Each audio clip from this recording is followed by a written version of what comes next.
Dice&Dolts of Voarcel. Last week was fun. Scully got a bit Yes, nervous. it was. Anne got a chuckle. Sir Icirus got a...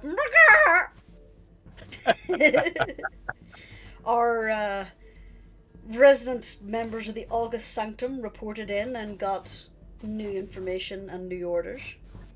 And new toys. And new toys. Mm-hmm. And Jurnis ran out of fucks. Whilst having a conversation with her mother. Their conversation was cut short as a few demons started crawling around. And that's pretty much where we left off. Did I miss anything, anybody? I think for the most part, yeah, you got everything there. I will say, me and Kubur were having a conversation about some of the, shall we say, finer details of that particular encounter with Lady Eliath.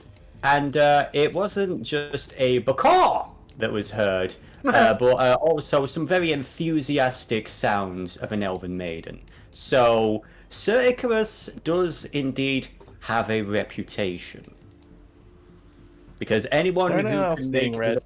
Eliath, It's all red. it's all red red for me indeed. too. Yes. It Speculation. will probably take a moment. This particular map does actually take a wee while. So I'm Because- presuming we're live then. We are. Hey, Welcome, yes, Kubur. we are. Hi. Hey, Hello, Super Had to Cool. deal with a thing. It's all done now. Mm-hmm.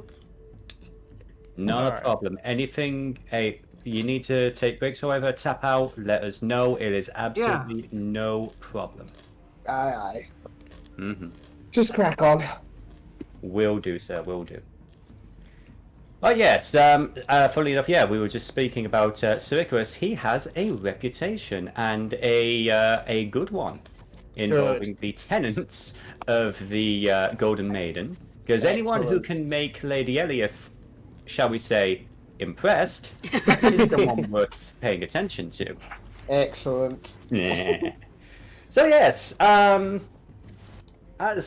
Jurnis was indeed saying, she is currently in the middle of Avernus, in the middle of a dream.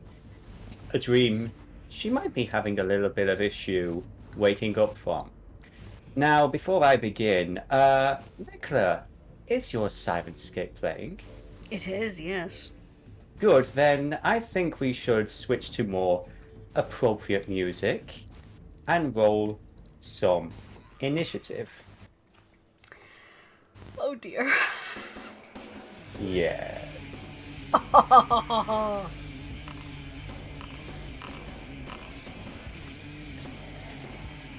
So, this charming creature gets to go first. This small, weird, worm-like creature, where it's all fingers and teeth, takes another snap at you, using its bite attack. Does an 18 hit you? Yes, an 18 hits me. Okay, would you please take... There we go. That's going to be that amount of damage as it bites in. Next up is going to be your mother. Having already taken care of one creature, she is going to shove herself between you and this abyssal wretch. And she is going to take, I would say, 2 swings with her long sword. The first one, yeah, those are both going to hit. That is going to be... Wow, okay. Let me just try and do the math on all that. That creature is torn... She basically shoves a sword through the teeth of the creature and tosses it into the fire over here. Okay. Next up is going to be your What do turn. you mean next up? There's no more, right? You say that. Give me a perception check, please. Damn it! 20. 20. Okay, with that, you hear strange scuttling over here as the best way to describe it is, imagine if there was a walking torso with multiple limbs reaching out of its side, but instead of a head, there was no head, and the torso was just split down the middle with endless rows of teeth and eyes. God, it's that thing from Dark Souls, the Devouring Dragon. You know what? It's kind of similar to a gaping dragon, yeah. But there's a lot of them. And they are going to come towards you. So I would say you see those 3 within range with your roll. What would you like to do, Jurnis? Alright. Nearest one, up here. Mm-hmm.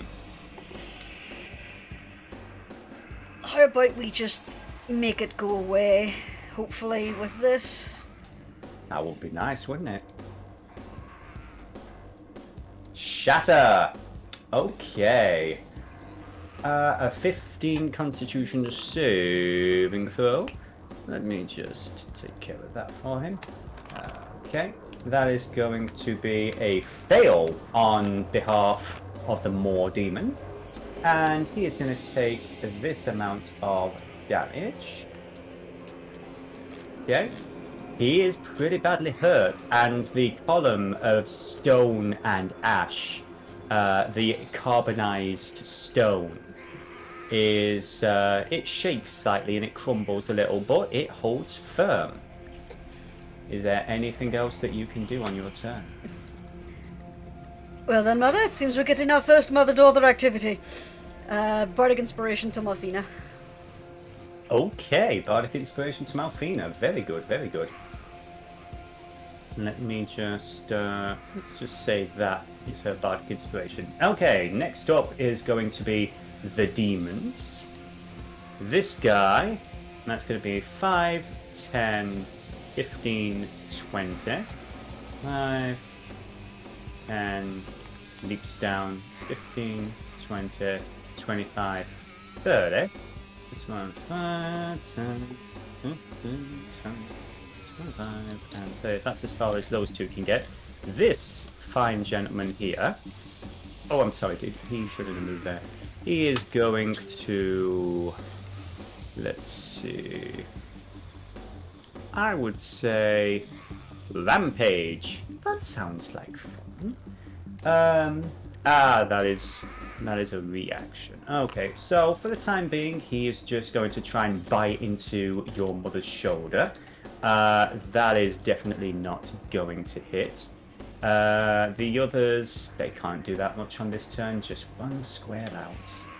But I would say as well, you hear a familiar monkey sound somewhere down here. Delightful. Next up, Malfina, I would say Choppy and the Choppy. This creature is going to, as with the others, she is going to decapitate. Well, there's not much cap 2D, if that makes sense. But it is thrown to the side into the fire once again. The second attack is going to be spent moving over here and dealing with this individual. It is looking injured, but it is still active. She is going to look over to you and say, "For fuck's sake, wake up!" Next up, Jurnis. What would you like to do? Alright. Can I use my action to wake up? Give me, I would say... Well, give is this me more of either a yes or no if it's possible? I want to do something else before I try to wake up. I think it's possible. Okay.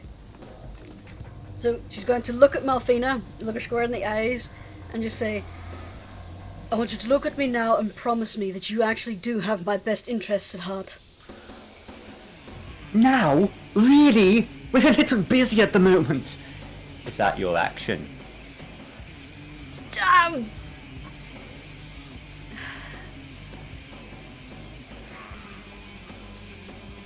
Alright, we have a deal. But we'll talk later in less hellish circumstances. And I'm gonna try and wake up. Okay, give me a wisdom saving throw. A straight wisdom saving throw. Oh dear. You focus on grounding yourself in reality. You try and close your eyes and just think there's no place like home. Unfortunately, Jurnis, for the moment, this is home. So this gentleman is I'm gonna going move to a little bit away from the bad man. He feels harder. Is the DM going to be kind? Sure. Well, I might if it's Sure, reach, I'll allow that. unless it has a reach attack. I will. It's got many arms and teeth and eyes. You've got no idea what it is, but I will allow this one movement. So meanwhile, these guys, let's just double check your movement. Okay, this strange monkey creature starts charging towards you. Unfortunately, it uses all of its movement just to get pretty much up to here. It is smaller than the other creatures. It's basically like a weird cross between a bear and a monkey with flat ears, but it has got vicious teeth and claws, and it is charging towards you with a sort of energy to it. Think you really want that. These guys are going to do what they do. Malfina is actually starting to look not so much hurt, but concerned. You notice her glancing over in your direction as you hear more and more sounds from around you. I'm starting to think mortal blood is acting like chum in the water. No, really? What are you Well, gonna now do? I know where I get my sarcastic nature from.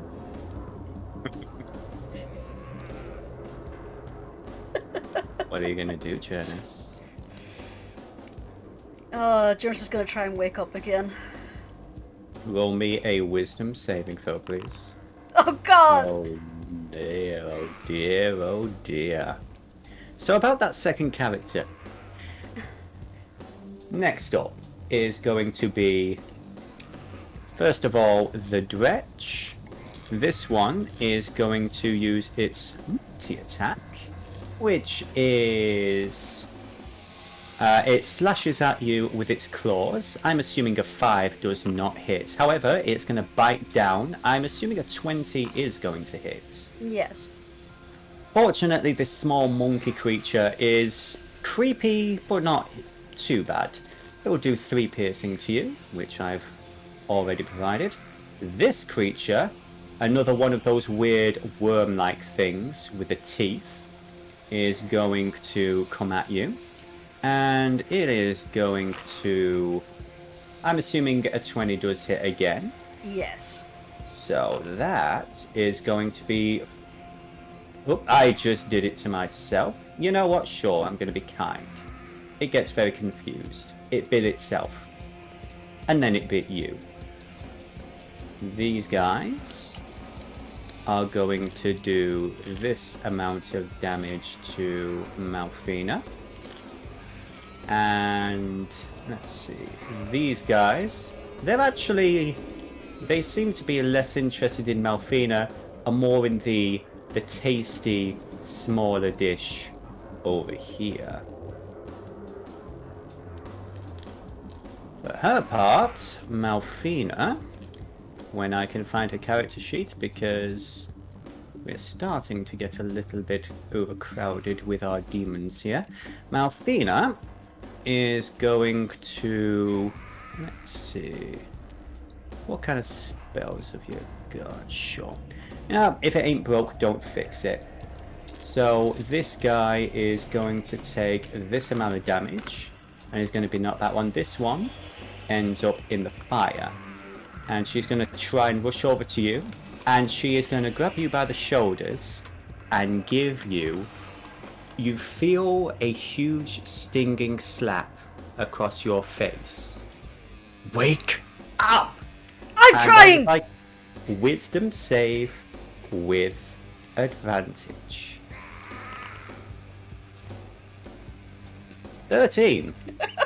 That, for many people, is a very unlucky number. Very unlucky indeed. However, fortunately for you, Jurnis,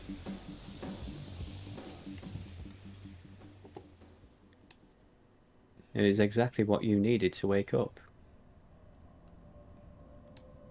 You basically shoot up from bed. Oh, helps if I do that. And you, I'm assuming you wake up with less of a and more of a Would that be correct? Oh God! Whoa! You alright, mate? I gotta look myself over. Am I wounded? You are covered in scrapes, cuts, marks, and teeth marks. However, let us be fair, you already went to bed like that. But yes, you do actually notice some of these are fresh wounds, and they have not been tended to with care and affection by your little goblin friend. They are fresh, and they do look really rough. Graz looks down at you a little confused. Sorry, I thought... Hang on, that's not God right. fucking damn it, mother! Your mother? Ow. Give me a moment. I'm just gonna clean herself up. Well, she will give you a moment, but you can tell Graz is very confused / freaking out slightly. I'm alright, I promise. Oh God. I don't think I'd ever explained to you about my mother, did I? All ears. So, I suppose you've overheard people referring to me as a first generation, yes? Yes? My mother is a full-blooded devil. And, she wanted to have a little chat while I slept. And apparently, whatever magic she used to bring me down into the hills means that I can get hurt there. Ouch. Right. Okay. First of all, you put your finger there, and she actually gets some bandages, some fresh bandages, and she starts, cleaning up some of the wounds and everything. Right. Second of all, so you just went to hell. Like, not just about a bad place, you had a bad dream, as in you physically just went to another world. And not a nice one of the bad ones. Like, actually, no, let me be fair. The worst, right? Yes, fire, brimstone, sulfur, 3rd level down. Apparently there's demon war going on there right now. And a mortal soul manifesting in the middle of hell tends to draw unwanted attention. Wish I'd known that before I had a prolonged conversation with her. Right.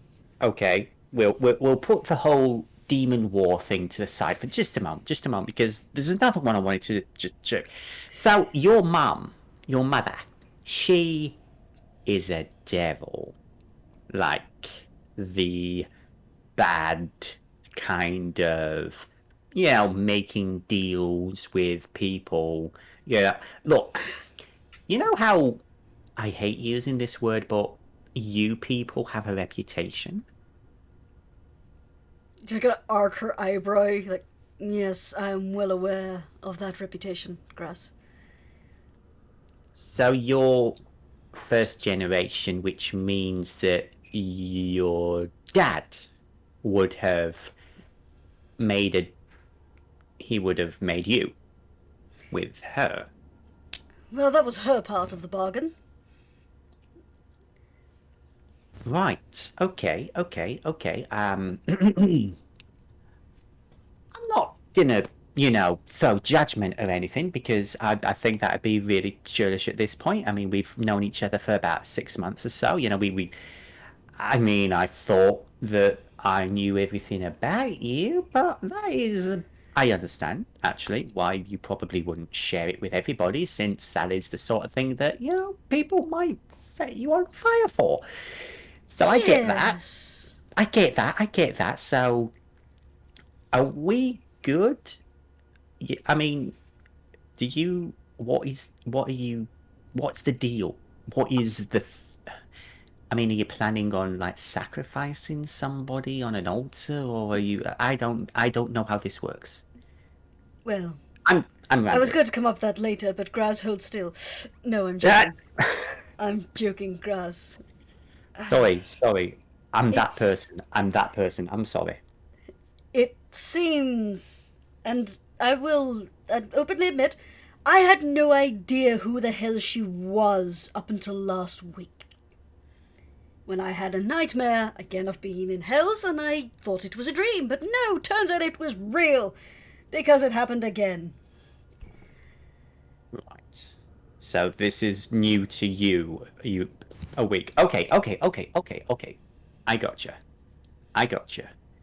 Family's complicated. I can relate to that. So, what's going on? Why is she calling you now? She wants my help. She's wants you sick to of fight a war? fighting in the Hells, and she wants to get out. Right. What do you want? I have no idea. I'm still processing. Yeah, I can relate. I'm mad about this. I used to work for some horrible people, and I did horrible things. And I did that out of necessity. I'm not an innocent woman. I'm a nice woman. I like to think I am, but I'm not innocent. So when I say this, this is with false self-awareness, but do you really think it's a good idea to help a devil, regardless of parentage, regardless of who she is to you? A devil from hell brought here. Do you think that's a good idea?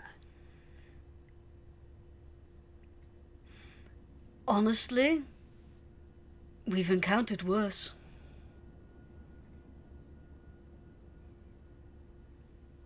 Tell me about her. And I would say, rather than go through that, can I assume that you would explain pretty much everything that you've picked up from Malfina so far? Pretty much everything, yes. Bring her up to speed. Mm-hmm. Now, the deal was struck, right? Did Malfina hold up her end of the bargain? What? How would Jurnis know? I think Graz would probably be the first one to notice it. Oh! Okay.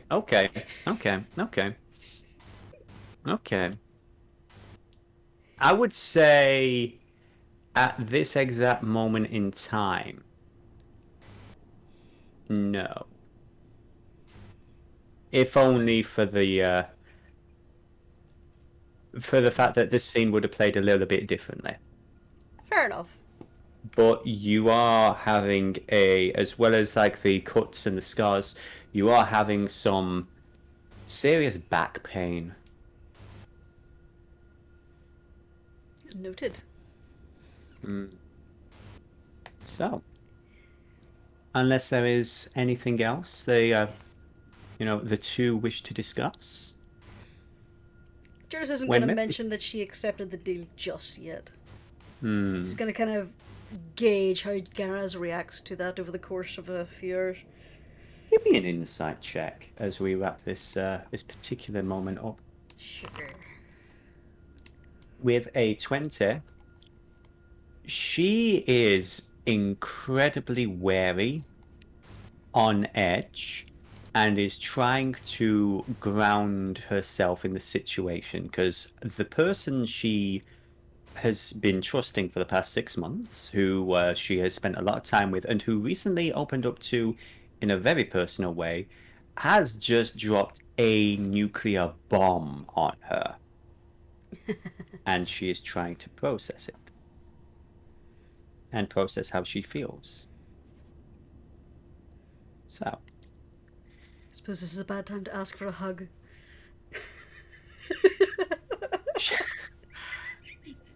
She thinks for a moment, it's like, nah, fuck it. And she will hug you. So there's that at least. Scared. Yeah. So, meanwhile, as this is going on, in the upper portion of the city of Cusvelgrim, there are 3 individuals walking down one of the alleys. Sir Icirus, Ang... Yeah, I can't see anything, so... Oh, you can't see anything at all? No. Oh, please bear with me one more. Yeah, token vision. Let me turn that off. I apologise. There we go. I knew the city was dark, but this is ridiculous. Open your eyes, Beaks. Look to the sky and see. So I yes. can see clearly now. There you are. Now, if memory serves, Skullface, while having much liquid courage, he was the most sober out of the group because it was Ang and Icrius who were a little, shall we say, tipsy. Yep. Okay. I would say there's not going to be any roll needed to make your way, figure out where you're going. But as you're heading along, you do see this particular portion of the city is there's several, shall we say, working people plying their trade. Yep. While the Golden Maiden is the classy part. As you're heading more in the direction of the Tardy Tyro, you're finding yourself down the side alleys of the slightly more seedy, no pun intended, my dear, areas. None taken. I would like... After you, sorry? Right, come on, you two. We don't want to waste any time. Let's just get back to the Tyro. As you are heading down, you hear a scream down one of the side alleys. Well, I'm a fucking paladin, and I'm Sir Icirus, the Phoenix. So you can probably imagine the reaction here, can you? Okay, so first things first, Icrius is going to burn 5 points of lay on hands to slap himself sober, basically. Because it can cure poisons and diseases, so there you go. I love it. Why didn't you do that when we left? Well, I didn't have a need to at the time, now come on. Yeah, Sir Ix has already got the sword out and heading in the direction of the scrim. Okay. So Icrius pulls out his... Say again? Oh, good point. So Chris instantly spins around and slaps Aang and pops another 5 points of lay on hands to sober him up. Okay, good to go. Okay, then You ready for this? You ready? You pumped? Yeah, the 3 amigos then head down towards the sound of the scream. I would say you see a small group of people, their backs to you, gathered around, looking down at something slightly obscured. They turn to look at you and say, "Did you see anyone coming down this way?" No, we didn't see him. What's happened?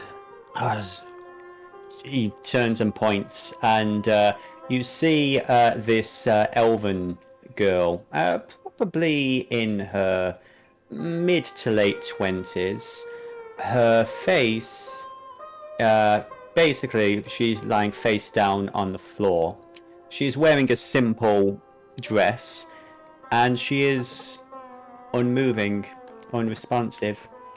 You see Oh this boy. one half-orc gentleman, sort of like trying to shake her, slowly turns her over. I would like, you guys are of stern stuff, but I would like everyone to give me a wisdom saving throw, please. Okay, how's that? 11. 11. 8. Oh dear. Okay. Sir Icirus, you're no stranger to unfortunate sights, but what you see on the face of this young woman chills you to the bone. Has anyone ever seen The Grudge? Or The A long Ring? time ago. Yeah. A long time ago. Let's just say The Ring.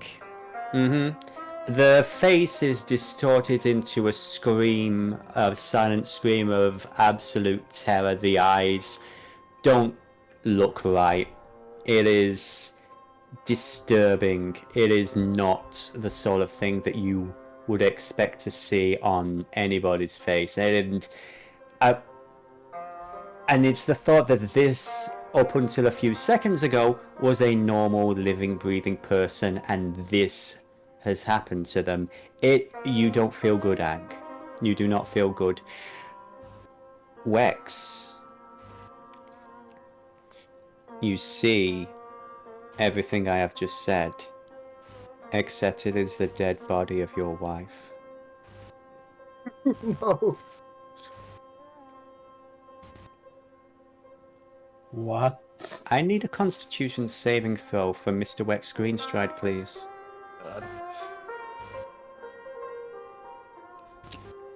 Confusion save. While mentally, shall we say, a little more susceptible to horrific imagery, physically you are made of much tougher stuff. And you do manage to retain the contents of your meal and your liquid lunch. You hold your shit together long enough to blink and see the elven girl as she is. Still horrific. But it's not your wife. What do you gentlemen do? So, so Icrius is gonna make a beeline right over to the girl and give her a once over. Like, is she, like, deader than dead? Like, beyond help? Give me a medical check. Okay. That's a Skullface 10. is starting. Say again, Skullface? Skullface is going to start investigating the area. Okay, I would say with respect, with a nat 1, it's going to take you a moment or two, but you will be able to do an action next time round. Ang, is there anything you're doing? Ang's pretty much going to be doing the same thing. Looking around the area. Okay, I would say for Ang, give me an investigation check with disadvantage, because you are understandably freaked out. Okay, an 11, that's not too bad. The alley is, much as, you know, the token art that you can see in front of you is, it's fairly narrow. It branches off in two separate directions. It's basically at the side street of a side street. So there are, while a larger number of people starting to show up to see what's going on, you do notice that while there doesn't seem to be much that you can do in regards to checking out horizontally, shall we say, down the two side streets, as you glance up and the walls head further up and up, you do hear like a slight scrabbling and scuttling of something. With an 11, I'm afraid you wouldn't know what. At this point, Wex, you would be able to do something. I would like you to give me an investigation, again with disadvantage, please. A 15, okay. Easily rattled, but not for long. You do notice, as people start to gather round, you start hear murmurings of, oh no, another one, oh fuck. And as you glance up, you would hear, I would actually say you glance out the corner of your eye, slight flutterings of wings. And that's all. So I can't get a visual. I would say, as you glance up, it is, given the nature of the alley and everything, with a 15, I would say you just catch the glimpse of something fluttering over the edge of the roof.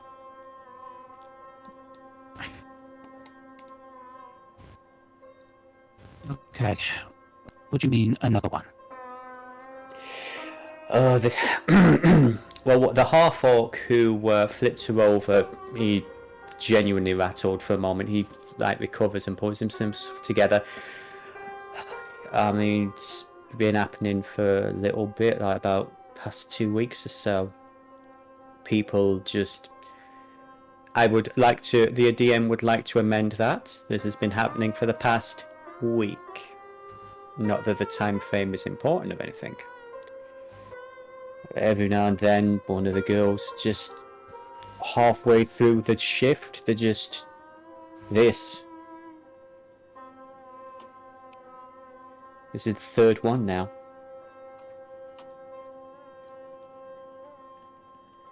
I would say at this point you start hearing the sound of clanking metal as you know, one of the town guards start to show up. Dwarven, but they should. I would say you have time to do at least 1 or 2 things each before they show up. Is there anything you wish to ask this gentleman before the police appear, shall we say? Skullface looks to Icrius. Can you fly up? Well, Icarus is a bit preoccupied right now. To be fair, yes, we're going to get now. Yeah, so Skullface has that information given to him, and he says to Icrius to fly up now. While that was going on, we'll head back over to Icrius. What is Icrius doing? You made a medicine check? Yeah. Yes. With a 10, I would say at first you're not too sure whether this was fright or something else. And then you see a slight stain on the shoulder of her exposed dress, and you see these black veins just under the skin spreading out from her shoulder. This looks like some kind of... I would say... I would say I would allow Icarus, give me a Arcana check. Alright. 17, yeah, no. You have seen wounds like this before. This is some kind of necrotic attack. Physically given to this young woman, and she was killed outright by it. Yeah, well, I ain't standing for that, so I'm giving her 4 points of lay on hands just in case. Okay. Give me. We don't really have a luck roll in D&D, do we? You Roll a are. d20. You I was are. gonna say, a Of course. D100 is a luck roll. That is true. I will say this though. Anyone else, this would be nigh impossible, but you, Sir Icirus, are not as others. No, I'm not. So, I will allow you to give me a D100, please. Okay, D100. Where are 50, you? 50. D100. 92. Holy Holy indeed. So, Uh-huh. as you are hearing the sound of guards heading down the street, and everyone is clamoured around this girl, behind you two, Wex and Ang, the light fills the alley as Sir Icirus glows with a radiance you have never seen before. A holy fire. And how many hit points did you say you were giving this girl? 4. 4. Okay. And you basically hold on. I'm assuming you're grabbing onto the shoulder where this attack was given. Yep. Okay. And there's a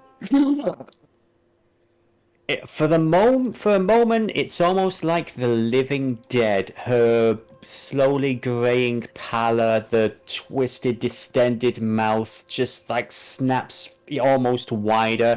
A hand clutches onto your shoulder, and it's a little bit of almost like an undead zombie attack vibe. But she's just starts coughing and spluttering, and she is alive. Yes! Spoil my fun. Well, Because that's what really happens cool. when you... Sorry, carry on, Because, Scully. I need to fly up, check the roof, whatever calls this is out there somewhere. I'm on it. Just look after the girl. It was a necrotic attack, and he instantly shoots up into the sky. So, again, you all see, still radiant and glowing, the phoenix of Jabal Hari soar off up into the sky, as at this point a bunch of guards finally round the corner. I'd say not a bunch, you'd say like an individual guard look around at this confused bunch of, you know, let's say street workers who look at this coughing, spluttering girl, you, Ang, and you, Skullface, and like, someone's screaming, is everything alright? Meanwhile, Mr. Icrius, Eels. I would like you to give me a perception check. Would using a divine sense help at all? Divine Sense. Now talk me through, what does Divine Sense actually do? Let me check the specifics for you. And yes, folks, that is exactly the anime-esque that happened. Basically, I think it's got about a 30-foot range, if I recall correctly, but It's a 60-foot range. 60-foot range. Yes, a 60-foot range to detect celestials, fiends, and undead. I see. Celestials, fiends, and undead. Okay. And it's not generic, so if any of those ping, Icarus will know exactly what it is. Okay. Celestials, fiends, and undeads. Okay. I would say... Now then, let's see. You give me that in that. Oh yeah, investigation check, perception. please. Yeah, the It was- perception. yeah. Yeah. Oh, hopefully it helps. Unfortunate. A 9. Unfortunately. Well, I would say, given what you're doing, 9 plus. I would say, as you erupt from the, the alleys. You see the rooftops of Cusvelgrim laid up around you. And you survey the area. It is very cloudy. It is very dark. And the murky streets of Cusvelgrim make seeing a little bit difficult, especially given the fact that you are giving off quite a large amount of light. However, I would say you do see a flock of birds to the west. There's actually birds all over the place. There are a few different random spatterings around.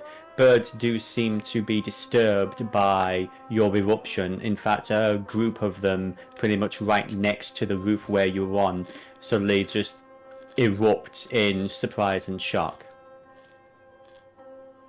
That's about right. Other than that, you focus with your divine senses. For the briefest heartbeat, there might have been something, but you cannot pin it down. Oh. I'm sorry. Damn it! Don't think there's anything else I can do to help myself out here either. Nope. And the spells I prepared don't help in the slightest. Shoot.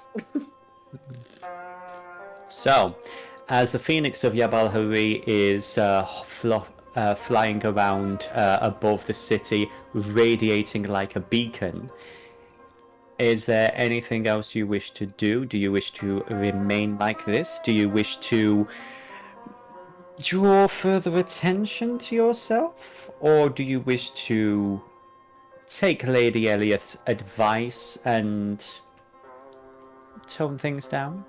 Here's the thing. I need to remind you that he is still only level 1 in his transformation, which means he doesn't really have proper control of it yet. But yes, he is going to land and try to calm himself down. Okay, do you land in the alley or do you land on the roof where the birds were? Well, gee, that just kind of makes it sound like the birds might be important, Dennis. Does it? Well, maybe to me. You make me paranoid. Good. You know what? I will stay on the rooftop. Maybe I'll see something else while I'm up here. Okay.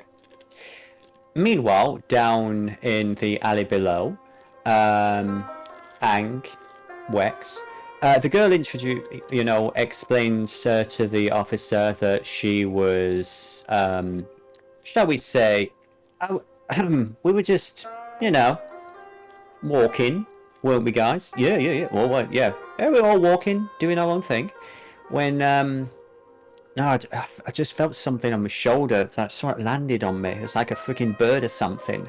And I just blacked out. I would say insight from Ang and Skullface. If I may. 5? Yeah, Ang, you can tell she is being very, very, very evasive with this officer. She is not interested in speaking to the fuzz, shall we say. I would say after a minute or two, the officer's just like, freaking time wasters, a lawyer. No loitering. Don't forget to pay your fee to the city. I would say he actually does, he doesn't leave until you see this officer paid a certain amount of money from the various street workers. Christ almighty, this place. And then he is going to go back to his job, protecting the law-abiding citizens. So according to the guard, Icrius in all his glory was a rent bird.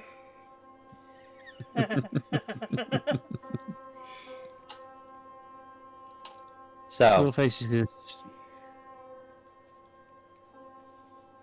Yeah, Skullface. Skullface is gonna sigh. Just gonna Right, everyone. This is Coolsville. Interesting. All the giant glowing bird man. Come on, we've seen weirdest shit in this place. The elven girl puts her hand up. I haven't. The orc, half-orc, basically puts his hand on her arm and says, "Hey, Lily, it's fine, come on, let's head home." But, you don't mind if I just ask, since you were going to talk to him, what exactly happened? Okay. She explains that she just she just finished with a particular client, and she was on her way home. She was chatting to some of her fellow workers when she heard this weird fluttering. This large bird basically seemed to be following her down the street. She felt a little bit intimidated, and while she was trying to evade it, it landed on her, dug its claws in, and the most horrific pain shot through her body. Her entire system felt like it was on fire. She is pretty shaken up by the experience, and after a moment she says, "It wasn't quick." Is that what happened to the other girls? Get yourself home. I'll keep an eye on her. The half-orc gentleman, takes her hand in his, and they begin to head back. So, Icrius, Hi. give me one more investigation check, please. It was a perception check last time. I'm sorry. Well, I have perception or slightly investigation? better perception, so... It is. Oh, come on, Ix! Do you? The night is dark and full of terrors. And even with your... And Icarus does have dark vision, yes? He doesn't. He does not. Oh, we've established he does not. Yeah, because he was left in the dark all alone, Yeah. paralysed. Furious That had and no frustrated. impact. So was I, Icarus, and you see how I turned out, so you have no excuse. But yes, you spend some time looking around the roof of this particular building. You see feathers, you see the various bits and pieces of, what birds leave behind. It's a little slippy and everything, but other than that, it's just a typical roof. So I assume eventually you would head back down to This find bloody the city. girl. This bloody city, indeed. You head back down to find the girl and the old gentleman have left. But your friends, now very sober and on edge, are there waiting for you. I presume someone took a statement from the girl. Yeah, someone did, but you didn't give much to them. Whatever. No, in this city I can't blame her. But was she more forward with you? Yeah, she said that it's some kind of bird. It's going to sound very weird. I think we need to go have a little talk with the Orca Sanctum. So, we know two things now. It's Yes. a bird-like creature, and it dealt necrotic damage. Yeah, Skullface is basically going to relay that she basically said its talons dug into her shoulder and it was a slow, painful death. Yeah. That's a good detail to know. Now, Sir Icirus deals with this sort of thing. It's his job, so would a religion check help with this at all? Religion? I mean, you could give it a shot. Why not? 13. 13. What menace is this? There are many abilities that are forbidden that some practitioners of various arts are capable of performing. Clerics and the religious, and to clarify, would inflict wounds be a spell that clerics can? They can, yes. Indeed. So I would say with a 13 you would know that the ability to inflict wounds does leave this kind of mark. However, it does require touch. With a 13, you do not know of any individual who could do something like that while in another form. The ability to transform into a creature seems to be more druidic. What little you understand of these strange, wild wilderness people. A little outside of your area. Yeah. The idea of a regular animal being able to do something like this is either A, ridiculous, or B, terrifying beyond all measure. Although you do spend some time in a city where even the cobblestones seem to attack people. Yep. Speaking of, Right. I would say, just for the fun of it, you do, out of the corner of your eye, notice one or two of the cobblestones rearrange themselves after people leave. Hey, you stay still. You've had enough shit for one night.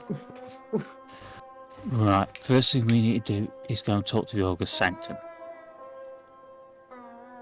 May I ask why? Would Icrius have passed on the information regarding inflict wounds? Yes, absolutely. Well, by the sound of it, this someone's been this is going to sound really fucking insane, but it's logical. I get the feeling that someone has been training these birds to attack people and put the poison on the talons. And if there's anyone who can either tell me I'm speaking out my arse or confirm that I'm on the right track, it's the Not Assassins Guild. Dennis, a necrotic poison. Is that even a thing in this world? That sounds like magical bullshit, more than a poison assassins would have. I have a Necrotic causing question. poison could be derived very easily from a venomous snake or spider. And I would like to ask a question of Seedie before we proceed. Did Seedie ever reveal the brown vial that she picked up to the rest of the crew, or was it just to Remco von Thane III when she sold it to him? You know what? It's been so many weeks. Does anyone know if I did? If the gallery may speak, no, she did not. No, you were hoarding it for money purposes. Thank you, mysterious voice from the gallery. You are most welcome. Okay, but then so this is a serious question then. Does necrotic equal poison in D&D? Because as I understood it, poison was its own thing. It was written off in those. Well, it was written about in those notes.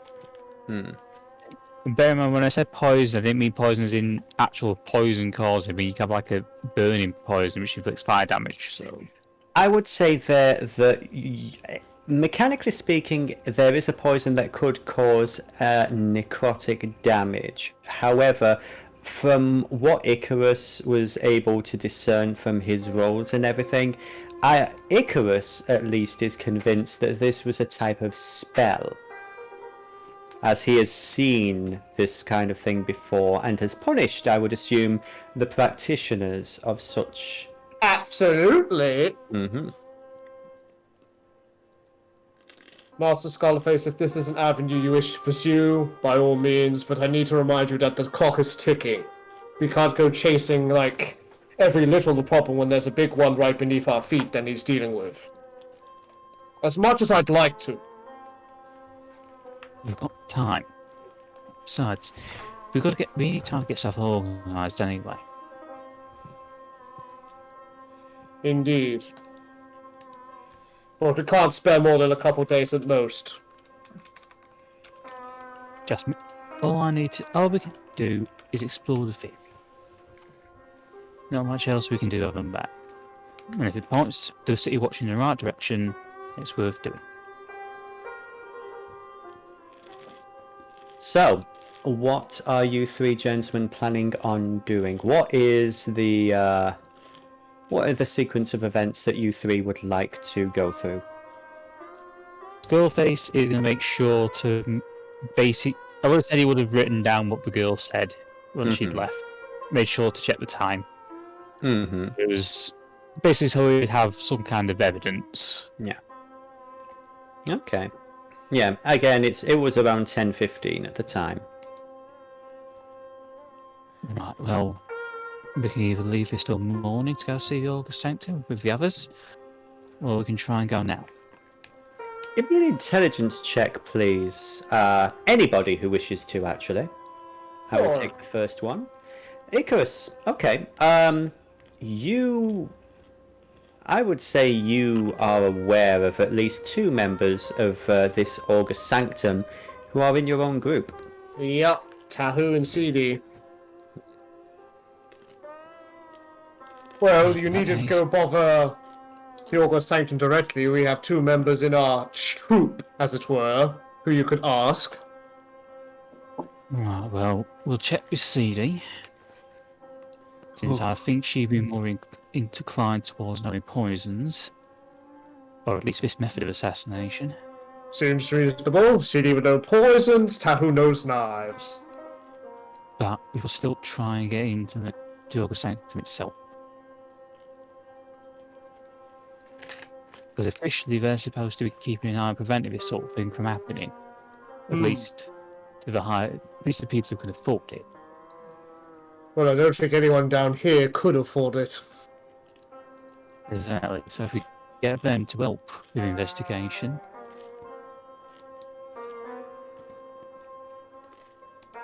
Because if this is an assassin, I think they'd be very interested in finding out someone operating without their permission. Ang, if you'd be so kind, could I get an intelligence check from Ang, if that's okay? Yep. While these two are having this conversation. With a 12, you, given the nature of your faith and everything, and the work that you do for the monastery and the Golden Maiden, you would know that the business that you are in, or the circles that you have moved in, they can sometimes attract powerful people, wealthy people, influential people, and powerful, wealthy, influential people are also prone to plotting and backstabbing and doing all kinds of nefarious things, including assassination. You also know very well that those on the lower rungs of society, people who are literally just trying to make ends meet, people who do this work to survive, like the girl you just met, they would not have the means to afford people like this, and it is very rare that anyone able to hire an assassin would wish to use such an expensive service on someone who is basically unimportant as far as society is concerned.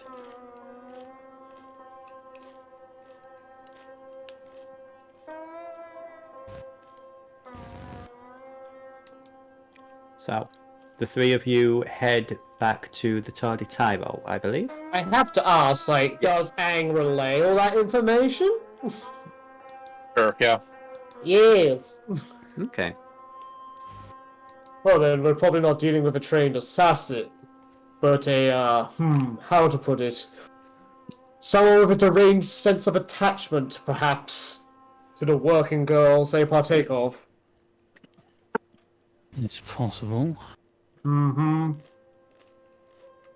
Still, it would not be a bad idea not to check in with them.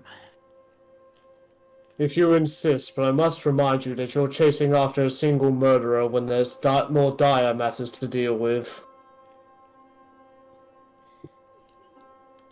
I think with that, we are going to head back to...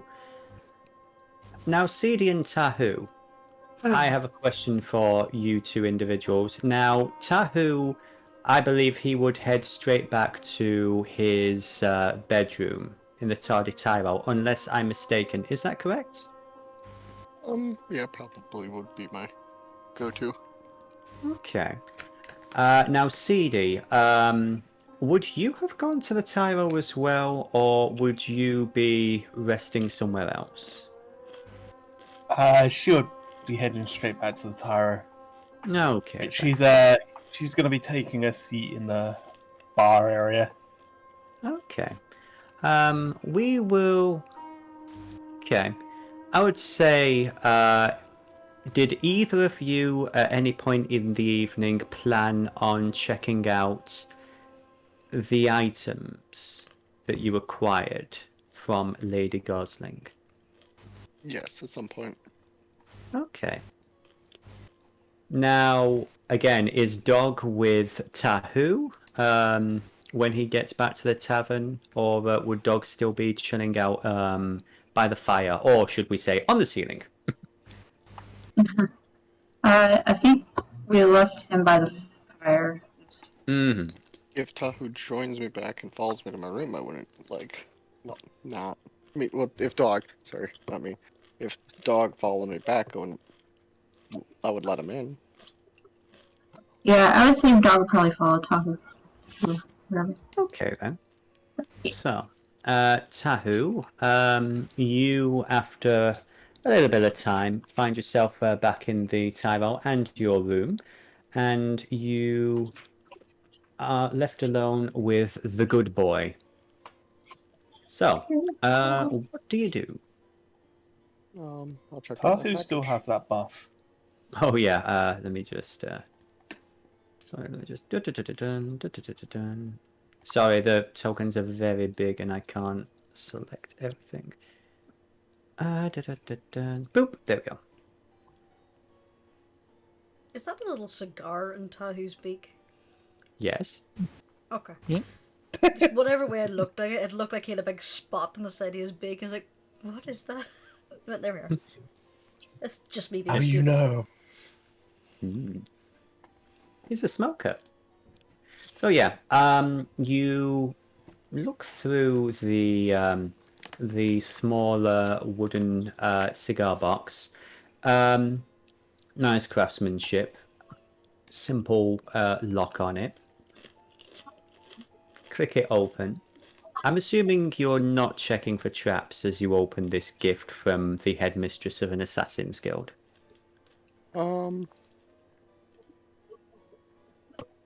Yeah, fuck it. No, I'm not. Fair enough. So, give me a dexterity. I'm joking. You open it up, and inside is this small... It's a weird-looking object. And a note card. The object is, I would say, about 3.5 inches long. It's almost tubular. It's got this odd, round, worn-down texture to it. Parts of it are open to the elements, and inside seems to be what looks like heavily corroded metal. Give me an investigation check, please.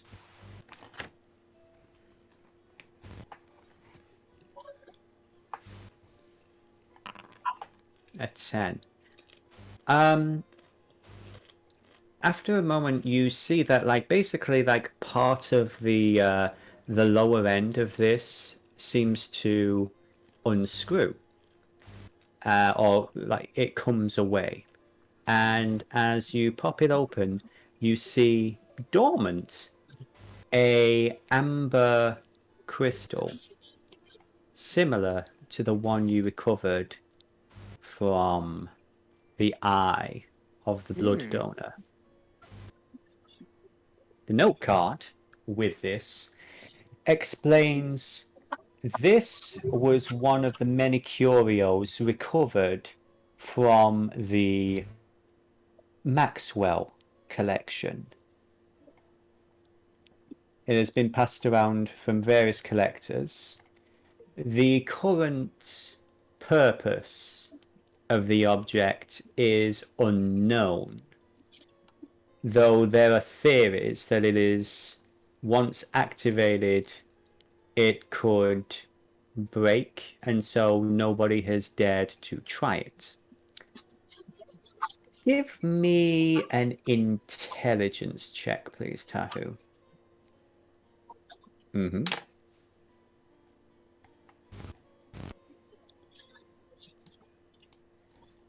We will get to that in a moment, D. Ability check? Yeah, basically intelligence. You spend some time looking at this object, but it escapes you. This is unlike anything you've seen before. It is an odd shape. It's an odd collection of different elements. The covering is not metal. It is some kind of smooth, not, impenetrable, sort of like tactile surface. You're not too sure what it is. It's definitely synthetic in some description, but the internal workings seems to have like an amber quality. Do you pull out the other amber crystal to compare it? Yes. Okay. As you hold the amber crystal that you picked up from the blood donor, did you have something to say, Chemise? Ah, there you are, Tahoe. Where? Oh, now, just talk to me. I know. I love your. I have to confess, I love your chirp, and I miss it down here.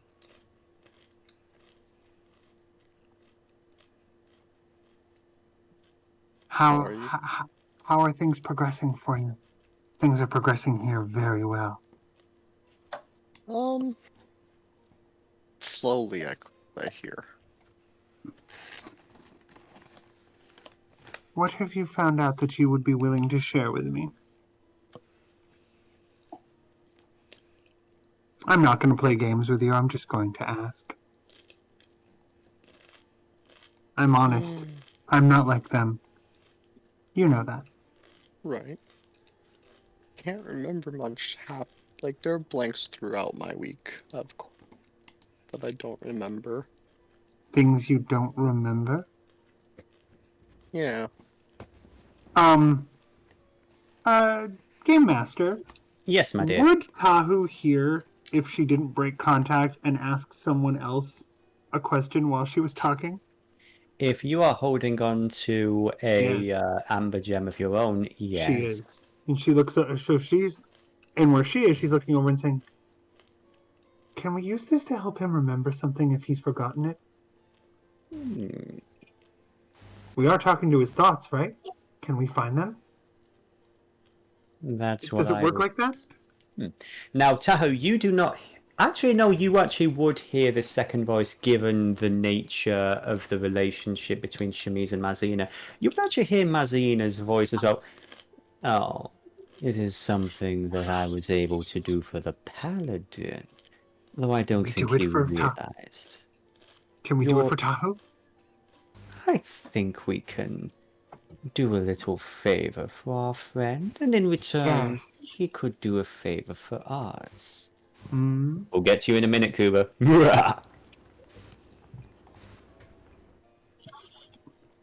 So yeah, so she says, try it, please. Are you alright with that, Tahoe? Yes. You know I want to help you. Yes. I want to help all of you. Good, go. He says yes. So Tahu, as you're holding both the strange new object and the amber crystal in your hand, you feel this slight cool numbness come over you, and you feel not so much lethargic, but you feel so exhausted and tired as this coldness slowly runs up your arm. Do you resist this in any way? No. Then I will not have you make a wisdom saving throw. Okay. Let me just roll something. Okay. You think back to the tardy Tyro and the day that you had. You think back to your conversation with Lady Gosling in the August Sanctum. You think back especially to her conversation about ancient cultures. And you feel yourself looking down at the item in your left hand. Oh, that's adorable. Chemise, actually, Antahu, you hear Mazina mutter to himself, "Found a broken hairdryer. That's so sweet." Hmm? He basically said, "They found a broken hairdryer. How sweet." Oh no, I heard she was actually saying, huh? I'll explain later. Now, more to the memory block. Your mind rewinds further to the conversation with Keith, to before that, when you were just chilling out in the tavern, and then back to Keith, and then back to the tavern, and there's something there. I would like you, Tahu, actually, to roll me a wisdom save against whatever block has been put in your mind. 10 meets it. Okay. After a moment, the scene of your mind refocuses, and you remember every part of the conversation with Keith, including the community. And you remember those three individuals. And you also remember, as you hear a slight creaking above your head, that there is apparently a second floor to this building. Interesting. Oh, very interesting. Seems like you're living in a hub.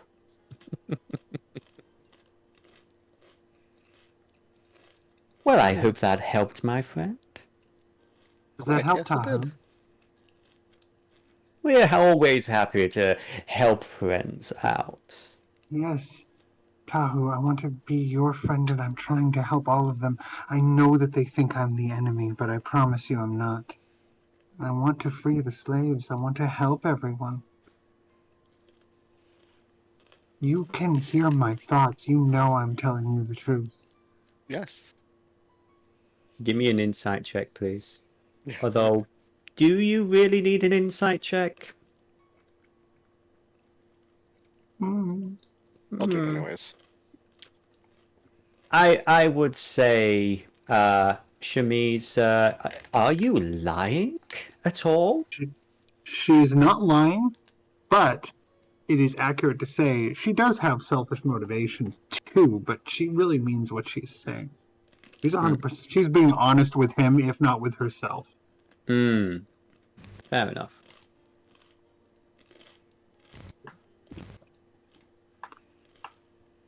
She wants to be powerful and fancy. So, Mr. Tahu, what do you wish to do?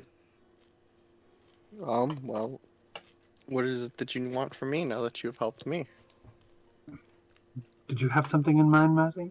Oh no, this is, as they say, your party.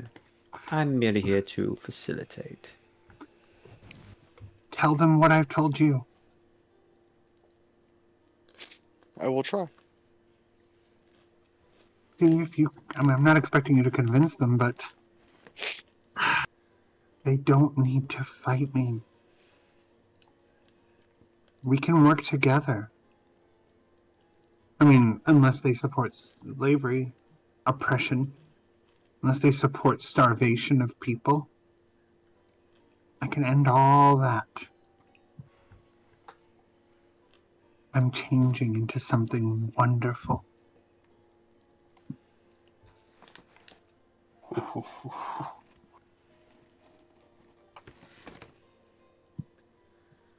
I will try. Why do I suddenly get the Halo 3 Cortana? There will be no more sadness, no more anger, no more hate. And I have one thing to ask you. What? Tell me what they're doing. Tell me what's happening. When are you coming? They're gathering resources. What kind of resources? What do you One mean? that they assume to potentially take on what they assume is going to be a war.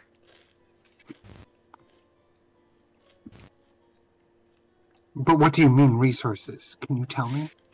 Men, like gear, weapons. What kind of weapons? I don't know.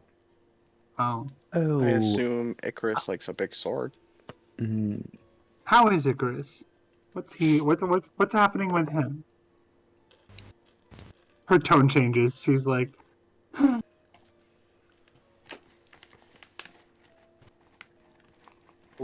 I would tell you about the time when he came. What was it? You were flustered at one point, weren't you, Icrius? About something? Oh, many times with this lot. We have to be more specific. Well, I'm talking about the more recent ones that Hahu saw you. Yes? Yes. And I would also mention the down state you were in a few sessions ago that I can't recall with you and something with you and Jurnis. Yes.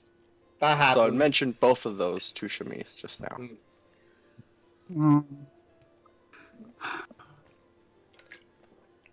Question for the player from the DM. Now, has Tahu seen Icarus glow at all? I mean, he was there. He was there with in the fight with the blood donor, and that's when the transformation manifested for the first time. Yeah, and fair I enough. And it wouldn't be new wasn't information. technically here as a player. Chemise saw that, so That's she knows yeah, that. they already know the fact that oh shit. Yeah, so that's not going to be new information to him. Okay. That's why she was asking. That blood donor thing was why she was asking. Has he done the fire thing again? Yes. No. She's asking Tahu that. Well, I know, but I can't remember since I was gone that one session. So it's like, has he? Yes, he has. He had trouble turning it off. Okay, then Does yes. Tahu tell her that? Yeah. You want to know? You're asking about Icarus. Yeah, she says, "Tell me." So he's done it again, and he couldn't turn it off. It looked Not like very it. Weasley. Tell him I can give him the control he needs. I will mention that next time. Also, just for the fun of it, my friend, let him,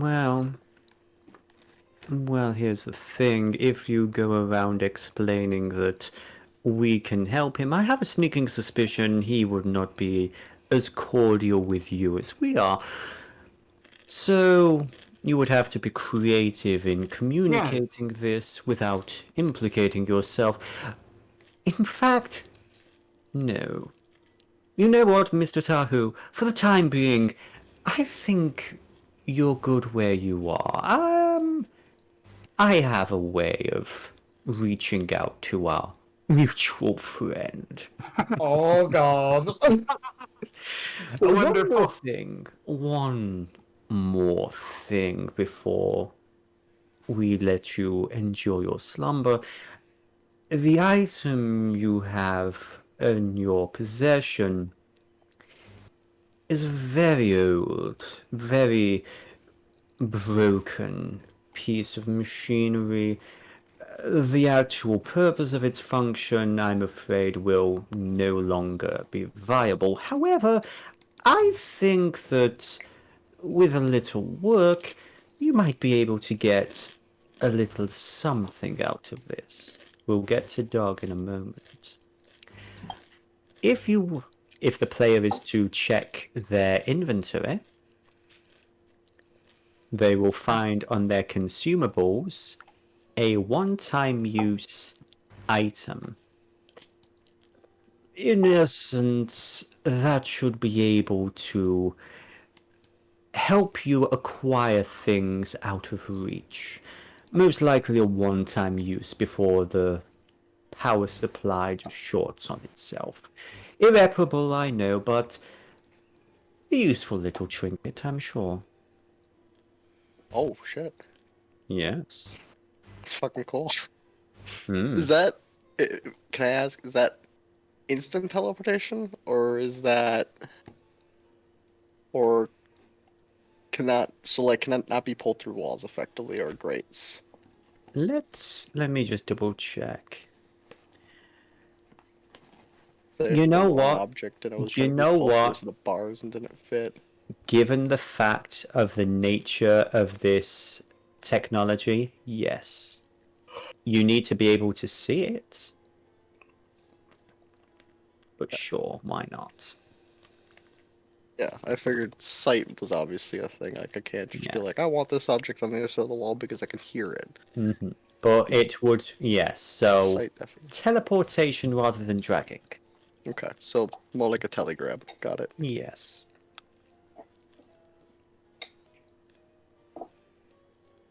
Do be careful with those, by the way. To answer Fox's relics... question, dog wouldn't hear any of this.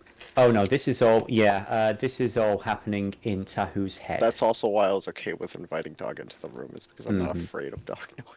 Like, dog's not gonna understand that I'm just sitting here looking at a stone. Potentially, I'm studying it. That's all dog can tell. Yeah. So, one thing I will say, though, Mr. Tahu, the nature of relics from times long before your own, you probably don't want to be carrying too many of those at any one time. They can react with each other in unpredictable ways. Oh? Yes. Interesting, but unpredictable. We want to keep you safe. Indeed, we do. But rest assured, when you come down here, we don't have broken pieces. I can show you true working, ancient technology. If that is what you desire, I can see your Lady Gosling is, with respect to you people, she is somewhat of a scholar, but I'm afraid she does not have the advantage that you do. He's shown me such amazing things, Tahu, you don't even know. Things I never have seen. Things I've never even thought of. It's amazing down here. It's so beautiful and cool and peaceful. But we don't want to take up any more Yes. of your time. Thank you for the conversation and the information. And, more important than that, your friendship.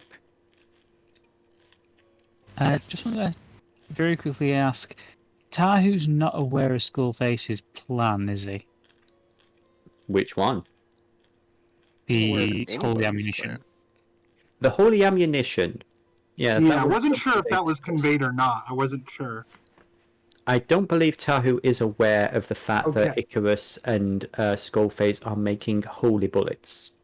That's part of my gathering resources, Oh, weapons. okay. I don't know Yeah. what you're Yeah. doing. I just No, it's I cool. know that I've got enough of that to tell Chemise that Yes. they're gathering weapons of some kind. Thank you. But not the specifics. That's okay. That's good. That's And good. please also know that if it does come to a fight, which I hope it doesn't, I will work to keep you safe long enough to come to my side. I will protect you. My people will not attack you. Okay. Indeed. We will discuss things again in the future, but for now, Yes.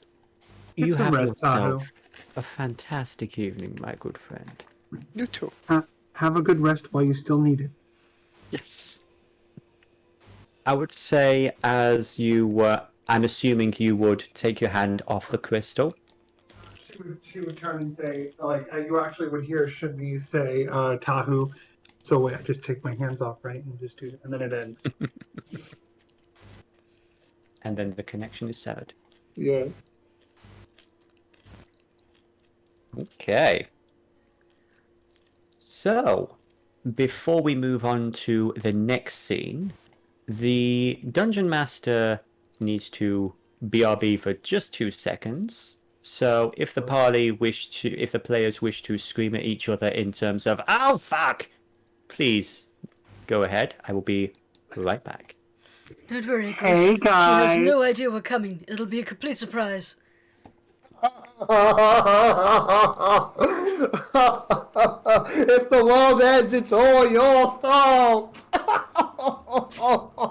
Again, I am just trying to help you all.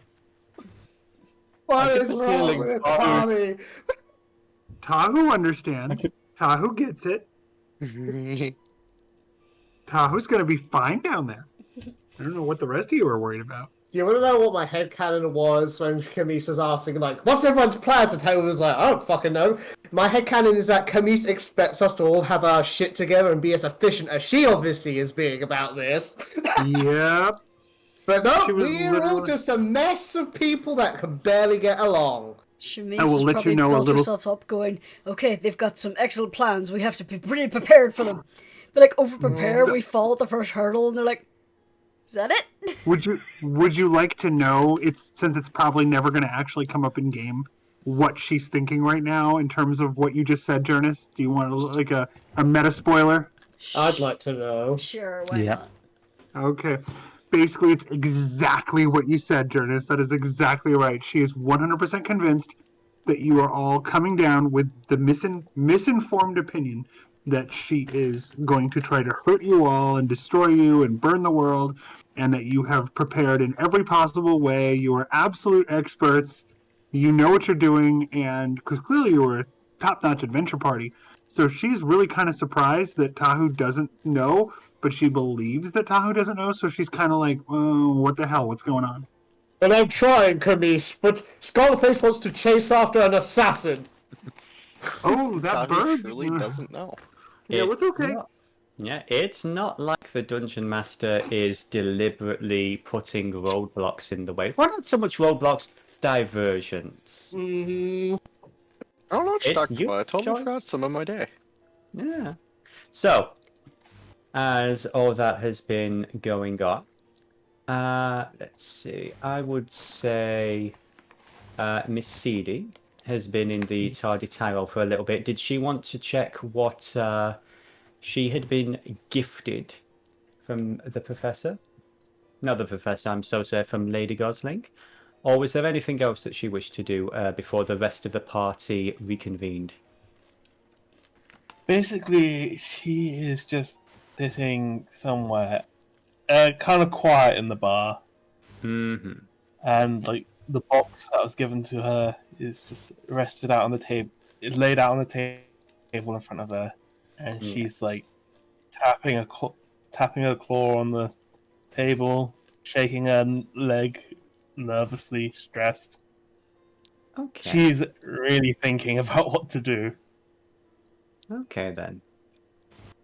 And to reiterate, Lady Gosling had basically asked you to ensure that the rest of the group saw you as an asset. Oh no, that was to her, Tahu. Yeah, she was basically saying to take care of Icarus. Not I'm sorry, I'm multitasking. To take care of Jurnis. Yes. But I'm sure there are plenty of In a other group. people who want to kill Icarus as well now. Oh, I'm sure. Also, she told Seedie to like kill representatives of those groups we've invited. Yes. Okay. I would say at this point, so CD is by herself at the bar. Let us get the spectator over there. Jurnis and Graz are having a conversation upstairs. Tahu and the good boy are in their room asleep. So at this point, Icarus, Ang, and Skullface would be making their way back to the tavern. And let us get that music back up. And the moment CD notices, she's just going to pocket the box. Okay. Wow. Should I roll anything? Well, you could roll a stealth, yeah. Yeah. Sleight of hand. I would say. Oh dear. Actually, a sleight of hand would make more sense. Yeah. I almost want to gift you that. Oh, hey, you know what? Even though it was a 14, the fact that you got 2 crits there, sure. They saw nothing. That's fine anyway. So Icarus isn't looking at that. He's more paying attention to the fact that she's obviously nervous as hell. Unless she wants to try hiding that fact. I think this is my version of this character that has act. Deception, I believe. Oh, you mean the actor feat? Yeah. Yeah. Fair enough. Yeah, so that would be deception with an advantage. Does it give her advantage? Actually, I can check myself. And the Give me a actor sec. fee, I believe it. I believe. Let's see. Actor. Feats. Blah, blah, blah. You have advantage on, deception and performance checks when... but only when trying to pass yourself off as another person. Well, I'd say those rules are open to some interpretation, but, deception, if you'd be so kind, Seedie, and I would say a +5 at least. Here's the thing, though.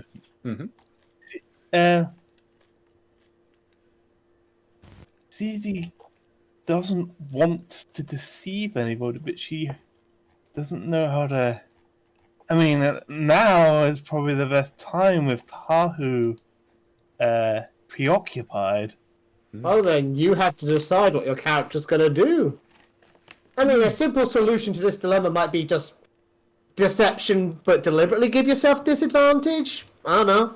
That it's up to you. Said, if you don't want to, if CD is feeling conflicted, Icarus did just roll a 20 on his insight, so we could just leave it there. Yeah, CD isn't gonna bother that. She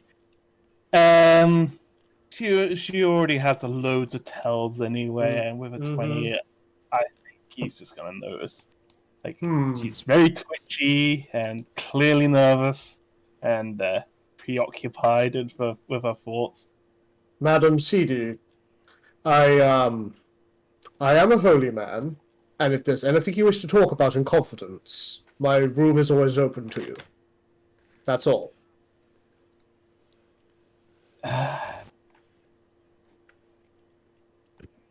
I'm afraid I've been asked to do something terrible. I did not sign up for this other thing. Do you want to talk about it publicly? I meant what I said. What he's basically trying to offer you is a confessional. Yeah.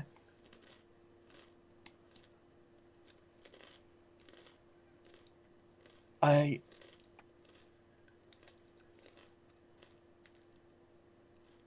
think I would like to confide.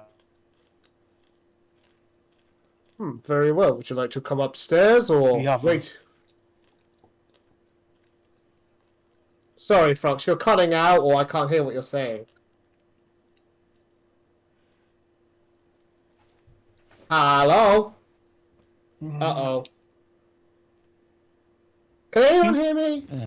We can hear yeah, you fine. Let me just say, folks, hon, is everything okay with your mic? Oh? Hello. We heard you then.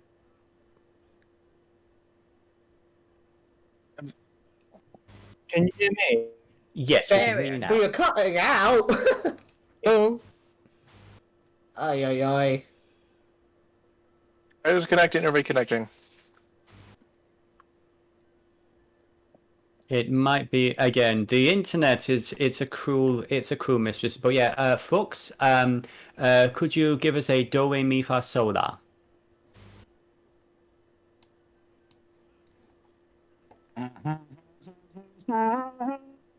Fuck. Yeah, I'm afraid you are breaking up a little bit there, my dear. Gonna do this now. Yep, we can hear you. Oh, there you go. Yep. Seems to be Hi, working. Frog. Hey! There we If go. it keeps happening, you might have to like drop out and come back in. Yeah, I have to like go back into the foundry now because yeah, it's gone to like a it's timed out. Wait, what? No. What actually happened? I lost connection. Oh shit! Mhm. Yeah, and that meant I lost connection to the foundry, so I have to like reconnect with that. And Oh well, hopefully it will let you, because I remember it like kept me locked out for ages. oh god, I hope that doesn't happen. Technology. But yeah, at the very least, like for the time being, theatre of the mind and everything, we can get that taken care of. I'm back. Yay! Good. While you're back, GM, is it okay if I quickly say that before we continue? Yes, if you would like to explain. Really fast, there was something I had fully intended to. I made notes about it and everything that was very much on Chemise's mind, and I did not get to say it, so it's just one sentence. She did tell Tahu when Tahu said Chemise that she doesn't go by that name anymore. She goes by the Lady of Salt. She did tell Tahu that. That's all I wanted to add. I have spaced it on my note. And she wants she wants him to tell the others, to let them know that she's changed her, that she doesn't go by that. That person is gone. Oh boy, that's gonna be great. Rebranding. Mm-hmm. I appreciate that, guys. I'm so sorry about that. I literally had it in my notes as the top priority, and the conversation went somewhere else, and I didn't get to say. No worries, it happens. Thank you for indulging the rewinding time of Voarcel. Beaks, is it okay if we talk somewhere not near Tahu? Well, but of course. As far as I'm aware, like, Tahu's room is nowhere near Icrius's. It's certainly private enough. This is true. So, like I said, my room is open to you. Ah, good. Well, as soon as we can, I would like to relay what I've learned. We can do it now. I'm sure these gentlemen would just want to have a drink and then retire for the night. I would say this, Ang and Wex. You gentlemen have not explained anything that you have seen tonight to Seedie. Are you going to remain this way?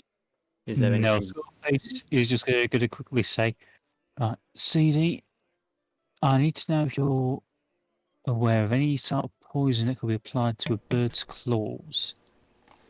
And you the bird can train to attack people. Second, we also need to speak to someone high up at the Orga Centre about this. It's now really the time to bother her with this. You were the one going on wasting time doing this. Seedie, first of all, give me a, I would say, Would either Seedie... nature or intelligence, given the fact that this is your area of expertise, whichever the one is know the anything highest. Yeah, whichever, either nature or intelligence, whichever About is this the sort of thing. highest. Yeah. Oh. Yeah. Can you not hear us? Oh dear, she seems to be Not crapping out. again. Can you hear us, hon? Not again. We can hear you now. Can you hear us? Oh, okay. I can hear you now. Sorry, okay. it was doing this last night actually. Like I don't know what I don't know what version are doing, but it happens. Yeah, technology Okay. can be a bit of a pain, but yeah, basically, either intelligence or nature, whatever your strongest skill is, because this is your specialty, and I'd say with advantage.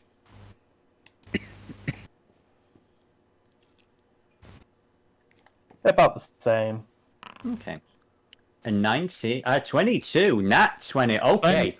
Yeah, you know there are many poisons that can be applied to, a trained animal. Whether or not the animal knows what it is doing is one thing, but you can easily train hawks and birds of prey to go for specific targets. You actually do know one person who once trained a very large bird to attack gnomes. They were a bit of a sadist. You do know that you could easily apply any kind of poison, really, to a creature's claws. The trick, though, is to make sure that the creature itself doesn't lick their own claws. But yeah, what Skullface has suggested sounds very doable. Yes, that's very well, that's very possible. Though you'd have to train the animal not to groom itself in the poisoned area. And these are necrotic yes, poisons. Now, would I know anything about necrotic poisons? Now, again, because of the mechanics of 5th edition and the limits of that, they break down a lot of different effects into specific categories of damage, necrotic being one of them. I would say that, yeah, that is the kind of thing that could happen. It's not outside of the realms of possibility, although 90% of the poisons, the more mundane poisons, would do straight up, poison damage. But some can do necrotic. You do know that there's one poison that basically can, it's almost like the insides of the body are burning, and so does what mechanically would be considered fire damage. In regards to a magical attack, that is something that's outside of the realm of your experience. To save a little bit of time, does Icarus and Skullface lay out everything that happened with Lily, the street worker? Yeah. Okay, and Ank. So, yeah, I would say that given the information presented to you, with a 22 of your nature check, there are poisons that might be able to do that, but given the information they've given, it could just as likely be a spell. Without seeing the person yourself, you do not know. Again, though, one quick clarification. Does Icarus explain that he literally brought a person back from the dead? Yes, he would! You know, the miracle that, again, the party just Yeah. completely chooses to ignore. That's not normal. Again, resuscitating someone from the brink of death is one thing. Maybe a few seconds or so after they've medically died, sure. What Icarus is talking about is nothing short of a miracle, and is quite a big freaking deal. You did what? Am I there at the moment? No? No. No. No. You are currently upstairs in your room. Oh, yes. Well, yes, I healed the poor girl. I brought her back. I figured it was worth a shot. Standard Paladin procedures to do your best when it comes to curing the wounded and...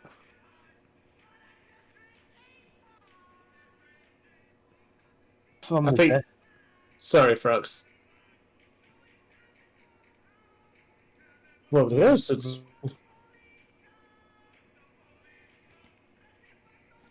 Oh boy, it's happening again. Miracles of technology. One thing. I'm so sorry, Foxhorn, we didn't catch any of Is that. it? Okay. Oh, we heard is it? Oh my god! I know, I'm so sorry, Hon. Hello? Hello, Hi. we hear you. Hello from the other side. Huh?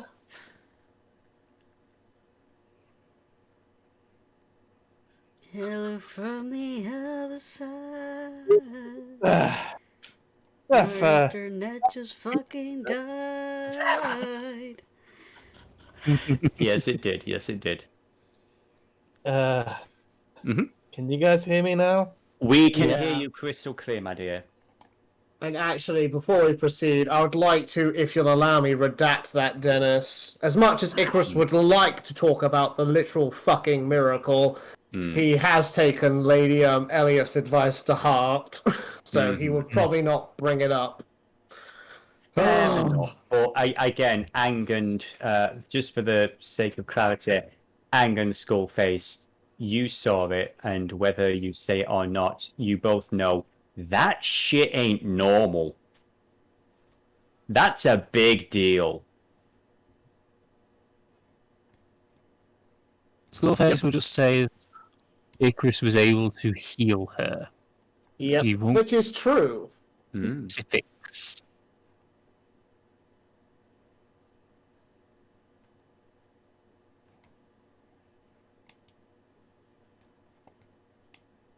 Hello. Hello, yeah. Yeah. It's gone quiet. Oh, that's happened to you guys? No, everyone's just speaking. Yeah, we were all just quiet. We were kind of... we were all being patient and polite, and we're letting the other one. But nobody wanted the last polo, man. Well, like I said, Marco. see, if we're able to get us a meeting with someone high up in the August Sanctum, I think this may warrant their attention.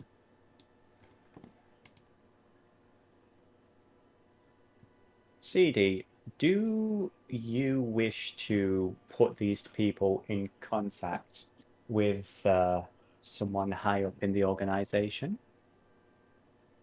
Considering your concerns that you would like to relay to Sir Icirus. I do not think that would be a good idea. Agreed. Not right now, anyway. We must make a plan after I've told everything I need to Beaks here. Right.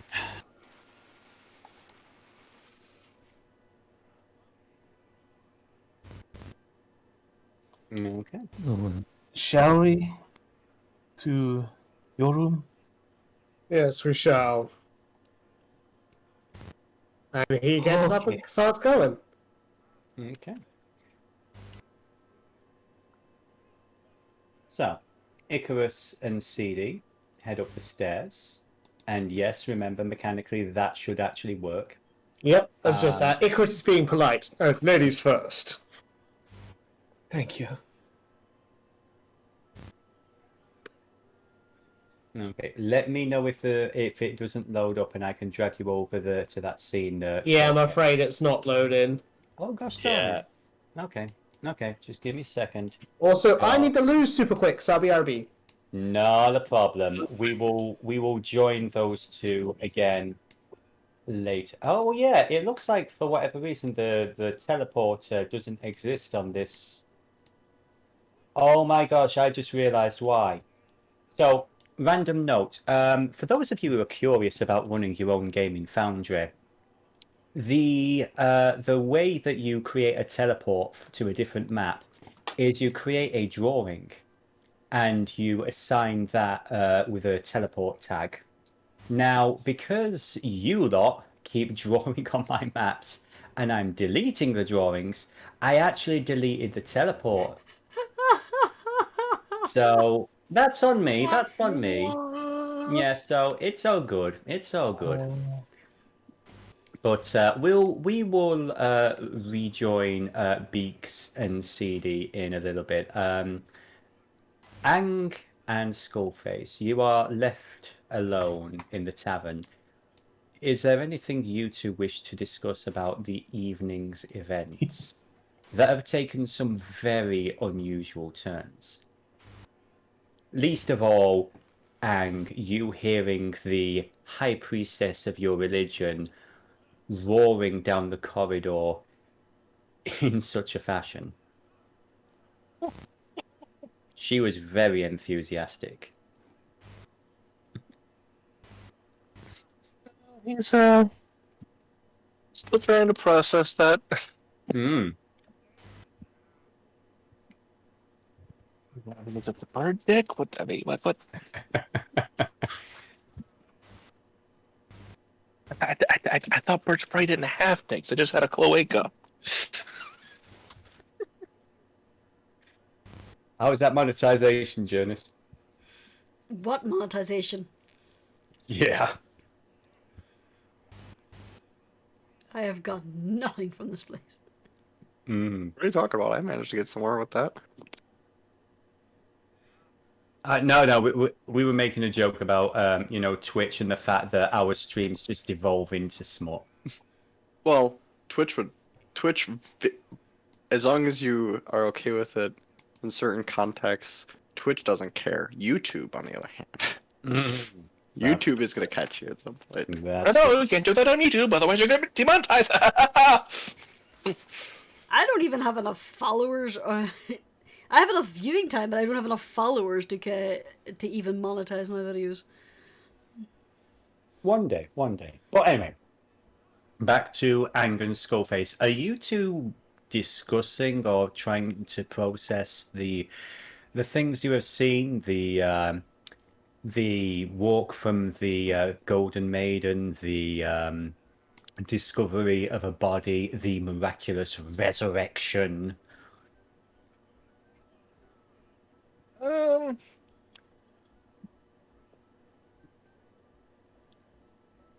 don't know. Don't think so. Just another weird day in Voarcel. You see why Sir Icirus is frustrated with these people? Fair enough. Okay. In that case, we find ourselves... we find ourselves back up on the first floor of the Tardy Tyro Tavern. The music from down below is slightly muffled, slight creaking from upstairs as per usual. And Icarus, if memory serves, I believe your room was over here, yes? Yep. Okay. Can't believe they still haven't cleaned up that graffiti. You mean that's actually there? Oh, Spectator would like to join the party too. Yeah, that's fair. Bear with me a moment. Whoop, whoop. Okay. Here we are.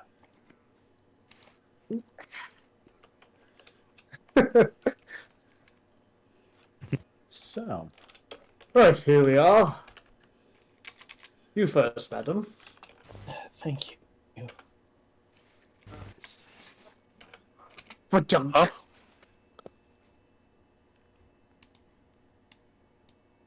Right then, these are modest fittings, but make yourself comfortable on the bed. Thank you, Sir Icirus. Well then. Would you mind getting the door? Oh, he's already gone ahead and locked it. Let's remember, you can't see shit in this room. There we are. there you go. There you go. Don't you get your heads out the gutter, I mean, you sinful creatures. I mean, he's a lovely bird, and twice in oh one my night. god. Don't tempt me, Dennis. Well, you can't say he isn't virile. Anywho, before we begin, would you like me to do a sense, just in case there's anything lurking about, for your assurance, more than anything? Yes, and I think that would be for our safety too. Mm-hmm.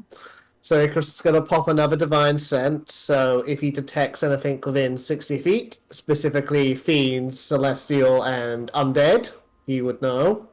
Okay. I presume it's safe, but... Fiends, celestial, and undead. 60 Yes. feet, you say? Mm-hmm. Okay. You do sense a very strong sense of fiendish blood from this area over here. Mm. You also detect an odd celestial pulse from this room here. Given the fact that you pretty much know where everybody's rooms are, that was coming from Jurnis's room and Tahu's room. Yeah. Icrius got a celestial beat from his from Tahu's strange stone, so Yes. as far as he's aware, this all checks out. I would say this. Give me a history check. Oh boy. History. Not one. All checks out.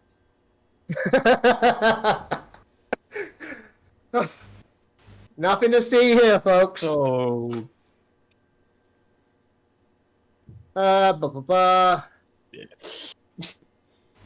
Yes, as far as I can tell, all is well here. Just everyone in their proper place. Miss Springsinger in her room and Tahu in his. So, what's on your mind? Well, you're aware I'm with the August Sampson, yes? Yes, indeed. And I wasn't exactly honest to begin with my role. In this city, I won't hold it against you. I mean, technically speaking, back when we first met, everything, for the most part, was above board. I was there to investigate the mining operation. Mm-hmm. And, well, didn't expect the demon, but yes, I fulfilled my mission perfectly. Then I was assigned to keep an eye on Jurnis. For the past few days, she just seems like a normal person, a normal tiefling, if you can believe that.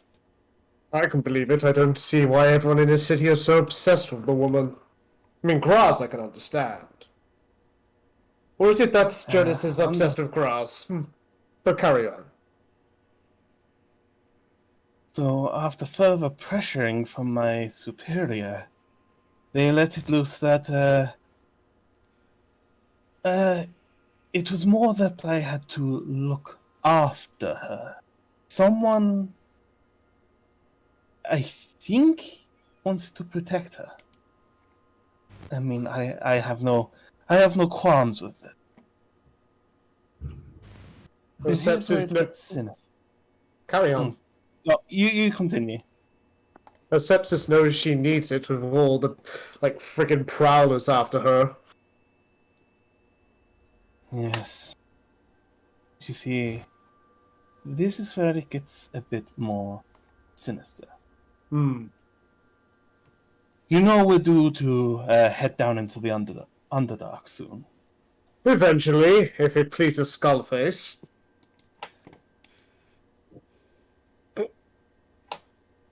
But please, pardon my grousing. Carry on. The information I'm about to pass on to you could result to my death. I believe the words were, "I would find my insides on the outside." Yeah. Well, you can rest assured I won't let that happen anytime soon. They'll have to go through me. Right. Well, since we've been accumulating some allies to help us in our expedition to the Underdark, my superior has been dismayed by this news. Turns out, this person wants to keep the knowledge that we find down there to herself. She told me that she wants to keep this information open. But damn it, what was I going to say? Out of character. Poopy. Sorry, guys. It's all good. It happens. It's all good. Also, I'm sorry if I interrupted you. I was talking to the kitty when I went or to the outdoor kitty when I opened the back door. I apologize. Did that come through and make you all annoyed? I apologize. It did not. I heard it at the edge of hearing, and I was curious, but it is all good. No problem. So for clarification, Lady Godsling suggested politely that if accidents could be arranged for anybody from, especially the Silent Charter, who is tied to your team, or anybody who you think might be interested in learning about the information, the technology, the artifacts, basically anyone who would want the stuff for themselves. Anyone who isn't her. All right. That was the reading you got. She's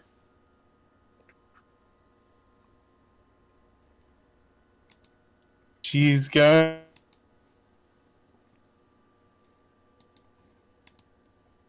She's gonna say that. Oh, is it happening again?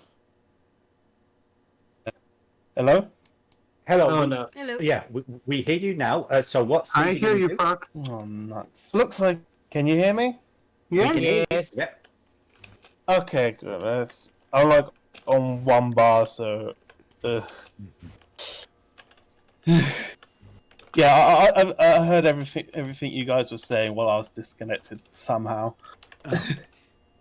But basically, I was saying, yeah, Seedie's going to relay everything you just said to Icrius. Are you relaying the fact that she is apparently an unlicensed spellcaster? Seedie know that? I mean, my brain's a bit like a sieve right now. To be fair, you've seen her do the nature of magic in Voarcel is that it is highly regulated, and she was very clear about the fact that the people who do regulate magic the Siren Charter, or a problem that she would like getting rid of. I see. Hmm. Well, I will mention that she uses magic, but I don't know if it's unlicensed. Hmm. That's fair. Well, she can rest easy. We have no one affiliated with the Siren Charter in our troop. I don't think even Icarus. I don't think Icarus knows about Jurnis technically being a part of it, and frankly, he wouldn't care. Well, I mean, technically, Jurnis isn't a member. She is. Well, that was something we discussed off stream. There we go. Yeah. Yeah. But yeah, carry on, Frux. There is one other thing too. Well, two other things. She gave me this box before I left. Hmm. Now, she didn't divulge what is in this box. But I figured maybe we could check it out together here in this room. Hmm. Checking my spells and stuff super quick. All the stuff I had that would help with the situations I have been presented with this session, I can only prepare after a long rest. I'm sorry, it's almost like the long rest is not something that should be given out like candy every few minutes. Indeed. Yes. Yes, It's that's not something like we buying can certainly 99 do. It's not like buying 99 cottages in Final Fantasy.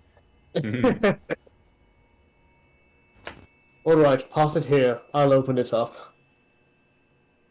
If you're sure. Or if it's going to erupt into, like, poisonous mist or demons, I'd rather it be me than you. Demons? Who said anything about demons? So I have a question for you, Miss Seedie. Are you checking for traps as you open this box? I'm gonna stand beside Sir Icirus and I will assist Sir Icirus. Oh, okay. Sure. That Roll would an be- investigation. Yep, and add your proficiency bonus to it. So Since that'd Sir be- Ix is helping, would that be with advantage? I'd say yes, with advantage. So Excellent. 17, 18, 19. Yeah. It does not appear to be trapped. It is a fairly nicely well-made box. It appears to be actually, with your investigation check, I would say it appears to have a wooden finish, but the inside appears to be lead-lined. Icarus, do you still have Divine Sense up? Let me check how long it lasts.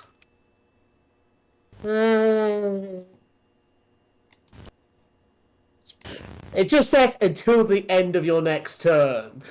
So it's It'll be a whole about minute. about a minute, and that would have passed. Well, Well, I would say that he would prop it up again because it's the only detection thing he has right now. Certain times alone. I'm so sorry, say again, CD? Curse the other internet. Technology. No, that's the problem.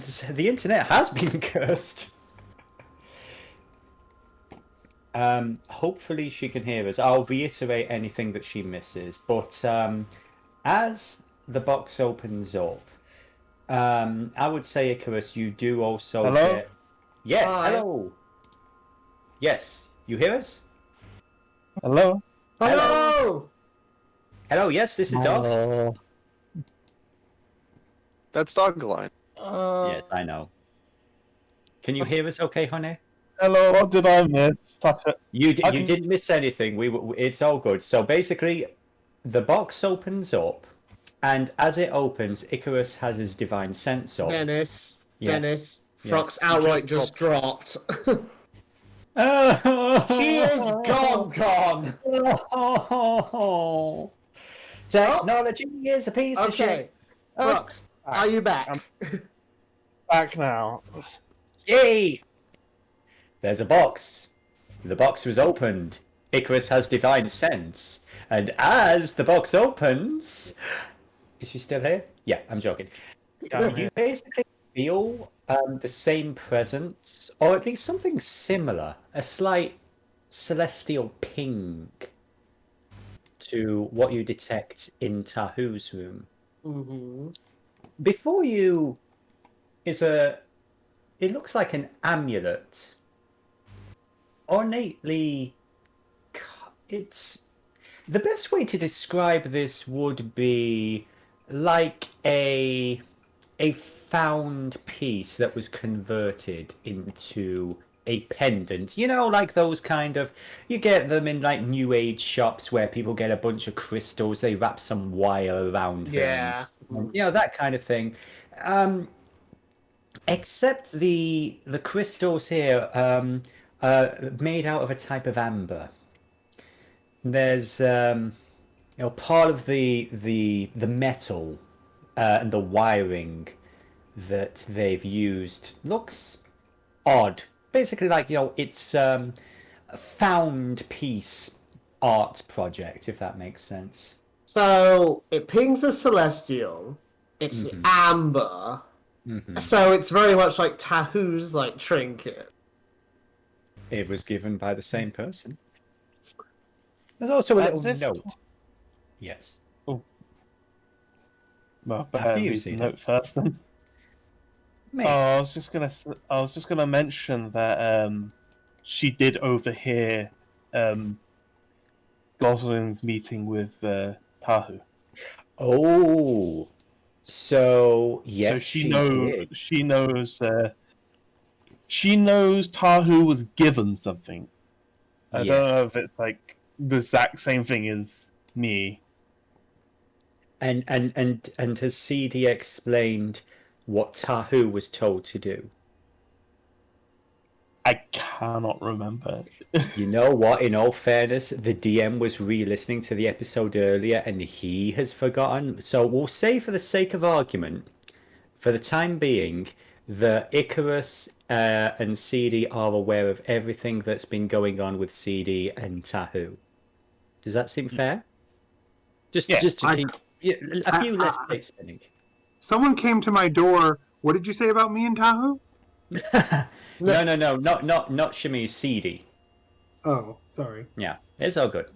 Not everything revolves around you, Chemise. I came back. I thought I heard D and Tahu. I'm sorry. I know. I'm just just doing it Icarus bit. No, Seedie. But yes. But yeah, so you are aware that Tahu has been given another trinket, a part of a collection that Lady Gosling has been acquiring from friends of hers. So I need to ask something then, a point of clarification. So does this mean Tahu has 2 of these things now? Well, here's the thing. You don't know about the little black crystal that he was using to send messages to Lady Gosling. No, he But doesn't. you do know. Nobody paid attention when I took that from the creature. I was going to say, yeah. That I was actually confused when you mentioned that. So the amber crystal that he got from the creature, when I said there was a celestial ping, I don't think anybody else knows about that, do they? No. Nobody, unless No, nobody they do rolled not. investigations when I was No, tearing yep. that apart. Nobody. Okay, Just the professor was the only one that actually interacted with me during that time. I thought at the time, but nobody corrected it, so I was like, oh, Nope. that's something I missed. Thank you for the clarification, Queen. So In yeah, that case, Icarus doesn't know what the little celestial ping in the room across the hall is. yeah. All he Yes, just he knows does. is there's a celestial ping, and Yes, he does. Yes, he does. When Tahu went out to check on Icarus, he noticed the thing. He divine sensed it, and they talked about it. Oh, Icarus wants you to go. oh Yeah, I forgot about Icarus that. Okay. Icky wants So to then tell. Icky's the only one then who knows. Yeah. He Oh yeah, wants no, to no, go no. on the outreach and like find out if like the clerics can identify it better than he can. Quick check. One. But he does. But I Dogger. don't think he knows. I don't think Kahu told him that they're talking. No. Yeah, No. I do want Tahu to be smoked. Not yet. Going to say, wouldn't Dog have pinged his Fae? I don't think it detects Fae. It No. does not detect Fae. Oh no, sorry, never mind. Which is I the wish it reason it took forever No, for you to... I was thinking of Green Knights of the Ancients. Okay. But yeah, so to get back on it, this does indeed seem to have the same flavour of, you know, the item that Tahu recovered from the creature. So yes, no, you would actually get 2 celestial pings. That is a good point. That is a good point. So the amber crystal and the new item that he has recovered. Again, this amulet comes with a little note card, and again, it explains that this was something acquired from the Maxwell collection about a year ago. It explains that with study, it appears to detect, you know, sense tremors in the air. Really? Yeah, Holy shit, that's overpowered already. yeah. I would say, Seedie, let me just open up your inventory a second, and let me just slip this in there. Boop. Boop. Boopity boop. And you'll find something new in your inventory under consumable.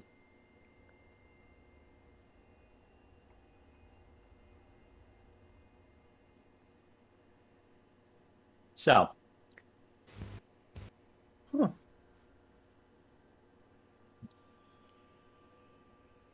basically, it is. It appears it it can function for up to around 8 hours or so before shutting down as a type of motion sensor.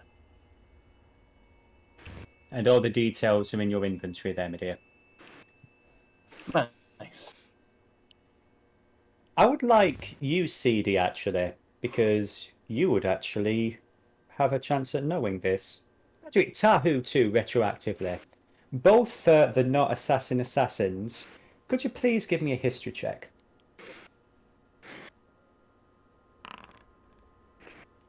I'm afraid not, Seedie. A 10.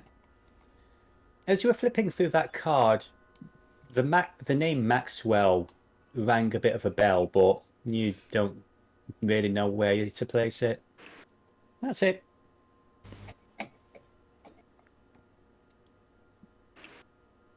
Is there anything else Seedie wishes to confess to Father Burp Boy?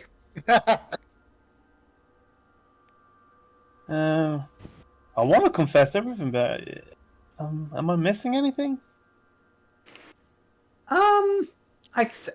I mean, if you basically spend a bit of time going through pretty much the, you know, everything that's been going on so far, you know, lay all your cards out on the table, I'd say we can just say that that's happened. So, Icrius, Okay. you are now fully aware of the fact that someone in the August Sanctum is very interested in keeping Jurnis safe, whereas Lady Gosling is very interested in having Seedie and Tahu arrange some accidents for potential people who join your group and who might not, you know, anybody who's interested in reclaiming artifacts like the one that Seedie and Tahu have been gifted. No, not letting that happen. My thoughts exactly. That was where I put my foot down. Yes, I'd say that amongst our merry crew, you're one of the few ones that have a proper head on their shoulders. Outside of grass, of course. I mean, I don't recall hearing you Kind of bitching ironic. about. I don't recall hearing you bitching about the undead, treating it like it wasn't a threat.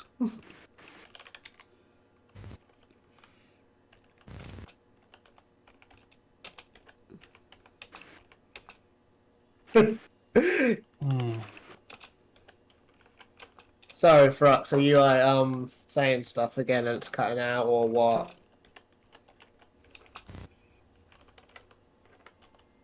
Oh yeah. Frux, you're cutting out again. Yeah. I'm so sorry, guys. I know. Frux, we adore you. Don't get Yeah, frustrated if you It can. ain't your fault, honey. I got a quick question for you. This has happened when I had a power outage at my place. Would it be easier for you to use your cell phone? Although, having said that, no, that would actually probably use a lot of your minutes and everything. I don't know what your mobile situation is, and I don't want you to burn money you don't need on. Frux does not have a beefy mobile plan. There I know we go. this. Then don't worry about it. Don't worry about it. It is what it is. We roll with what we got. Really sorry this is happening at quite an important situation. Worst case scenario, time is fluid because I say it is. I'm God here. So if you guys want to have continue this conversation at a later time, and we can say this is when it happened, I am down for this. I have an idea.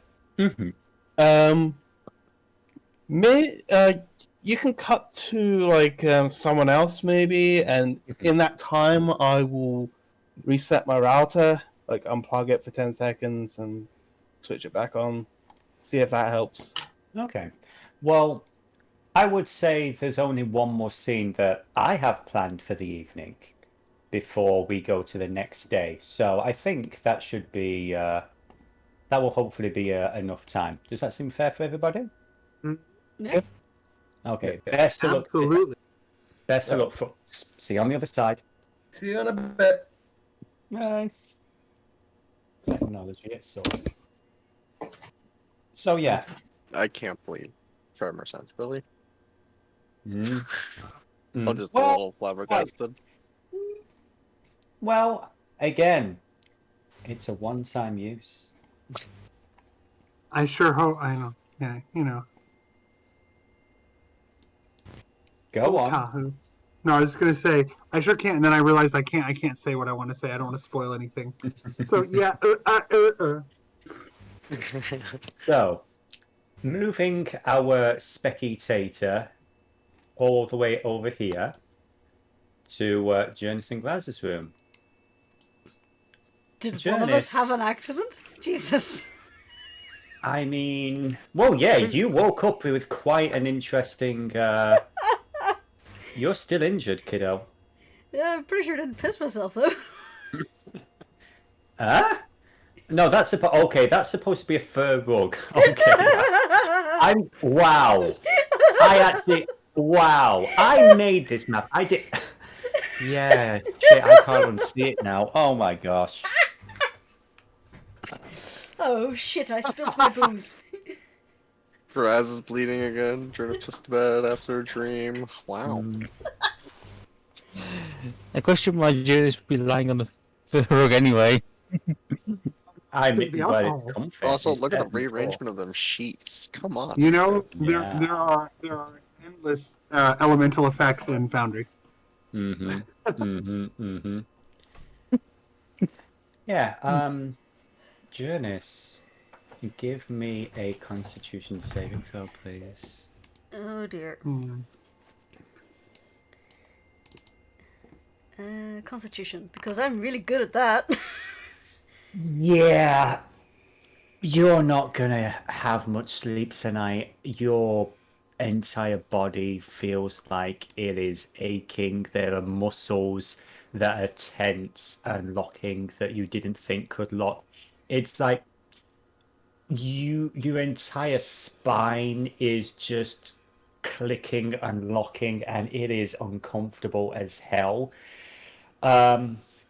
Not to get too into the nudity, but I'm assuming that after your evening's fun, you would have slipped some kind of shirt on to get comfy with grass. Would that be correct? I would say yes.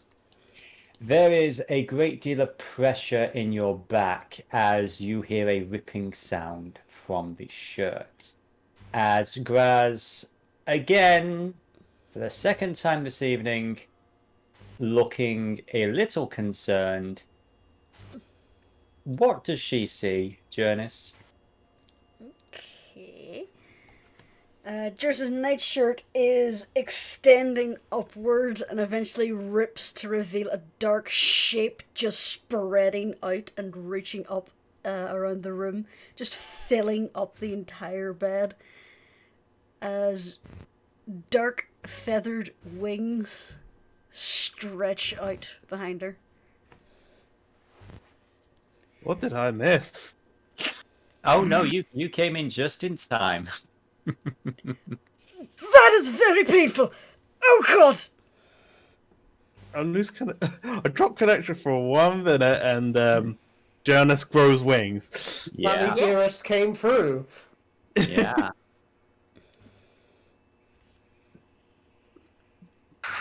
Graz has her eyes on you. From her perspective, you're perfectly silhouetted in the window. Black horns, black form, huge black wings. You alright? Ow. I think so. Do you need... Are you hurt? Are you bleeding? And do you need a bandage or something? Would you mind stepping out of the light? She's not moving towards you. She is not moving away, though. She looks very torn. Give me an insight with advantage. Sure. Insight. 13. She's freaking the fuck out and is trying not to run. Jurnis is gonna use thaumaturgy to light any candles or lamps in the room so it's not so dark. Gauge anchoring bolts. Okay. Various candles come on and she sees you a little clear. Oh, right. Actually, being able to look in your eyes, she calms down a little bit and she is going to head over to you and she's going to try checking your back. Okay. Okay, yeah, well, give me a wisdom saving throw for Graz, if you'd be so kind. Poor Graz. Wisdom saving throw. Okay. It takes a minute. There is, for the longest time, you don't hear anything from her as she's standing behind you. What's going on? Is that what I think it is? I would say the wings are just like awkwardly like flailing around. Well, I think we need to get you a new coat. Oh shit, I never even considered that. But yeah, no, seriously, you've got wings. Which is good? Question mark.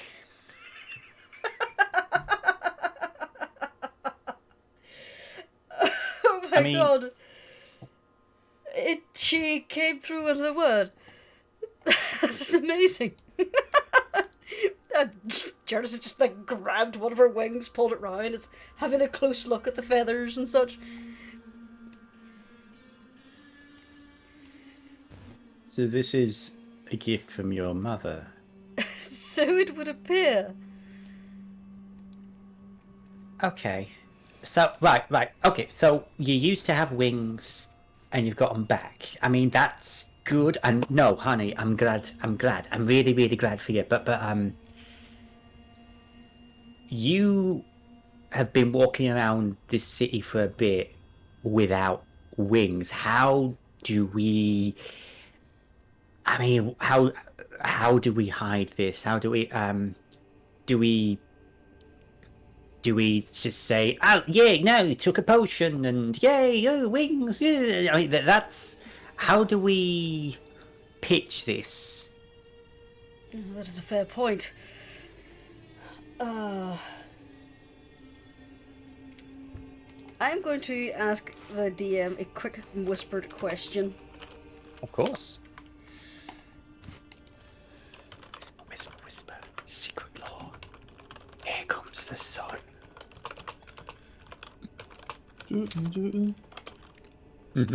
Here comes About the same thing.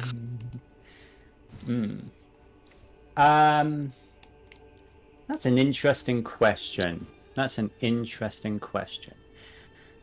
Graz thinks to herself,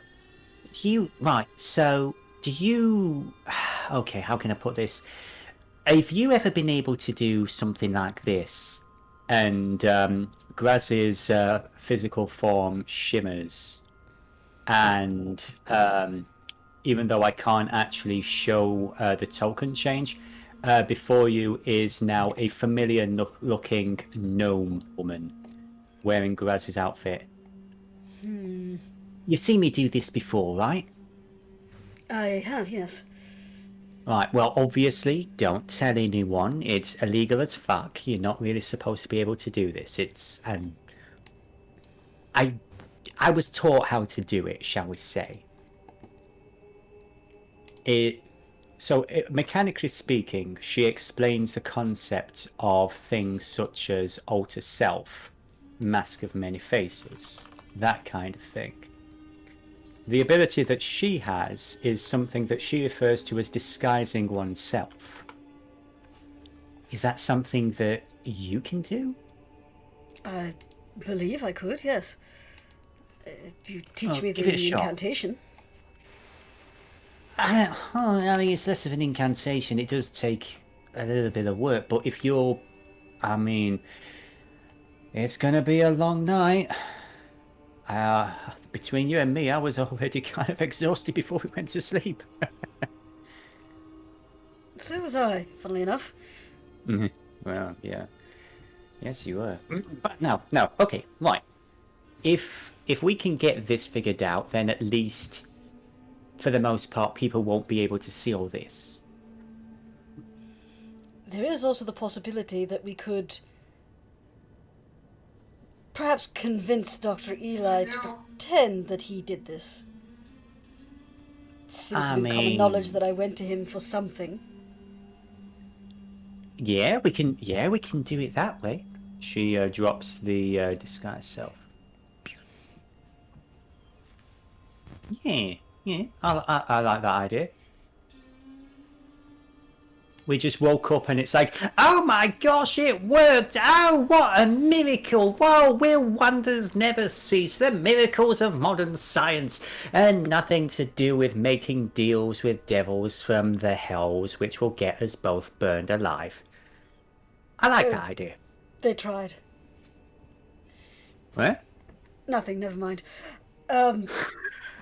Honestly, I think that might be the best idea. Because then again, people know that we were there, and he is pretty famous for a specific thing. Well, 4 of them. Yes, well, you know what I mean. His specialization, shall we say. And with the whole commotion with the creature, it's well known that we were there. Nobody knows if I accepted the treatment for him or not. This could be it. I mean, yeah, all right. So we have a little conversation with him first thing in the morning, or at least send him, trying to sweeten the deal somehow. I mean, we are planning on, killing that Chemise bitch anyway. So We can figure something out. We can figure out the fine details in the morning. Yes, so it would seem. And Jurnis is just gonna turn her head and look at her wings. And they're just gonna like kind of rustle around as she tries to remember how to control them and fold them. Give me a... I would say, would this be classed as athletics, performance? History? History seems appropriate. Sure, I can do that.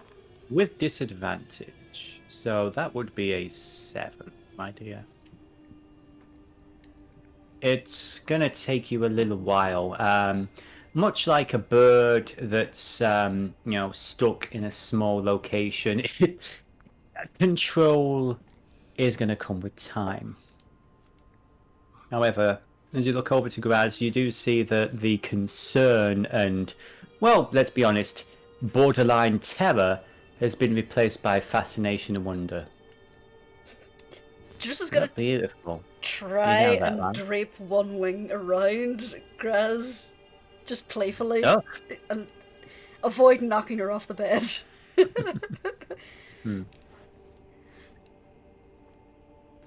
Okay, that's pretty cool. I'm happy for you, Red. I am. You have no idea Just- how good this feels, Graz. I don't. I don't. But whatever you agree to, just do it both eyes open, okay? Trust me, I'm not foolish enough that I would trust the devil outright. And again, if you're looking to, I don't know, so here's a quick question, I apologize. Jurnis did explain the deal of involving her sister and what Malfina wanted her to do specifically. Yep. She Whoever trusts your Graz with her sister- life. She'll tell Yeah, Graz pretty okay. much anything. Okay. Graz is like, whoever your sister is and what she's doing, like I've said before, I'm not a good person, or at least I've not done good things, and I'm willing to admit that. And if they're not doing something to people we care about, sure, that's somebody else's problem. Mother did Anything. assure me that the person deserved to be down there. So regardless of appearances, I don't believe she was lying. So whoever is going to be the key, don't really want to call them a sacrifice, whoever that is going to be will deserve it. Let's hope so. Come what may. The whole world turns on you and tries to burn you at the stake, it's going to come through me first. Yes, well, they tried before. Yeah, we need to revisit your hometown one of these days. I would love to visit and have a chat with some of those people. Probably not worth it anymore. If it makes you feel any better, the bastard who chopped my wings off got what was coming to him. A little bit. Only a little, though. She hugs you. Thanks. Just gonna give her a hug back. Now, this is going to be awkward because I normally sleep on my back. Oh, I'm sure we can make it work. I mean, and of course, if they're a little bit too cumbersome, don't worry. She leans to the side and she pulls out plenty of rope. We've always got this on hand. Again? You just I have, think we'll move that scene there. just have to So, get, yes? just have to be a top for a while. But I'm Don't worry, Graz is a professional in these matters. She It's knows how done. to make this work. It's not like Wingles or a special side of affection or anything. So, is there... The next scene would be in the early morning. That having been said, Seedie, Yes. was there anything that you wish to say to Icrius and everything before we wrapped up tonight's episode? Yeah. Really sorry for deceiving you.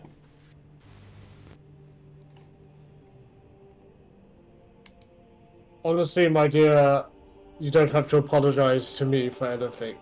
You've not deceived me once. I mean, technically you have, but not in a meaningful way. I'm glad you can be so forgiving. It's small potatoes compared to what we have to deal with. Well, what I would like to deal with, as soon as it's convenient for everyone else.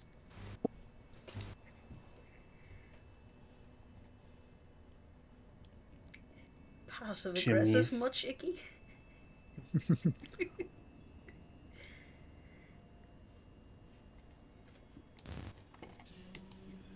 Why should he bloody hide it?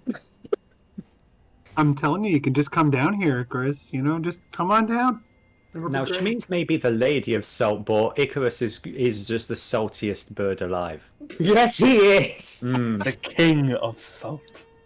Greetings, salty world. But yes, is there anything else you want to add, Frux? Yes. How will we relay this to the others without letting Tahu know? And that's another thing. If Tahu is going to go through with what was he was instructed to do, how will we prevent this? Oh, please, do they really have to know? I'm sure they're keeping 1,000 secrets from me.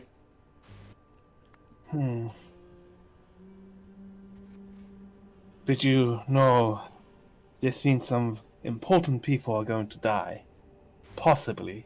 No, they're not, because we have no one in the Siren Charter in our troop. Your lady has nothing to worry about. And, to be frank, we need to keep wizards as far away from this mess as possible. They tend to have an attraction to the idea of becoming a lich. You know, all that time to do their research and other such nonsense. As if there's any spell greater than Fireball, really. What happened to the time when you could just write down your knowledge and pass it down to the next generation, you know? I mean, I'm pretty sure people could still read a book. Yes. But they're too busy getting caught up in criminal wheelings and dealings to bother with it.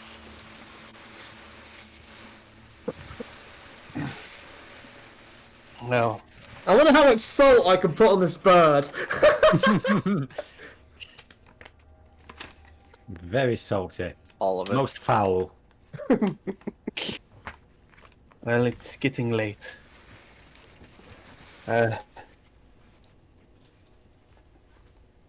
If I turn up missing in the night by the morning, well, you probably know what happened. Now, surely you can't be expecting that from just telling me this. This August Sanctum has got me quite paranoid. I have no idea what this Lady Gosling is. You got in with the wrong crowd. Yeah. Well, it seems that's very easy to do in this city. If it makes you feel any better, I'll stand vigilant the entire night. If I wouldn't want to impose. No, you're clearly terrified. Oh. Do what you must, but try not to draw attention to it.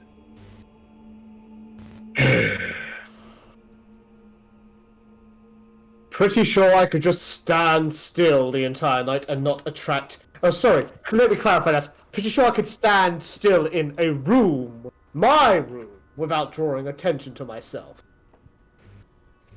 Well, okay. Thank you, Beaks. Icarus. I mean, I presume you are staying in his room. Oh, I mean, he's more than happy to stand vigil in your room if you prefer that. yeah, alright. Well, then lead him to... Where are we going? I need clarification as a player.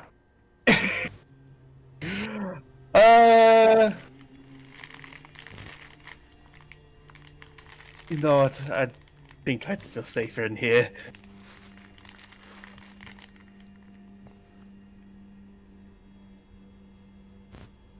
Yes.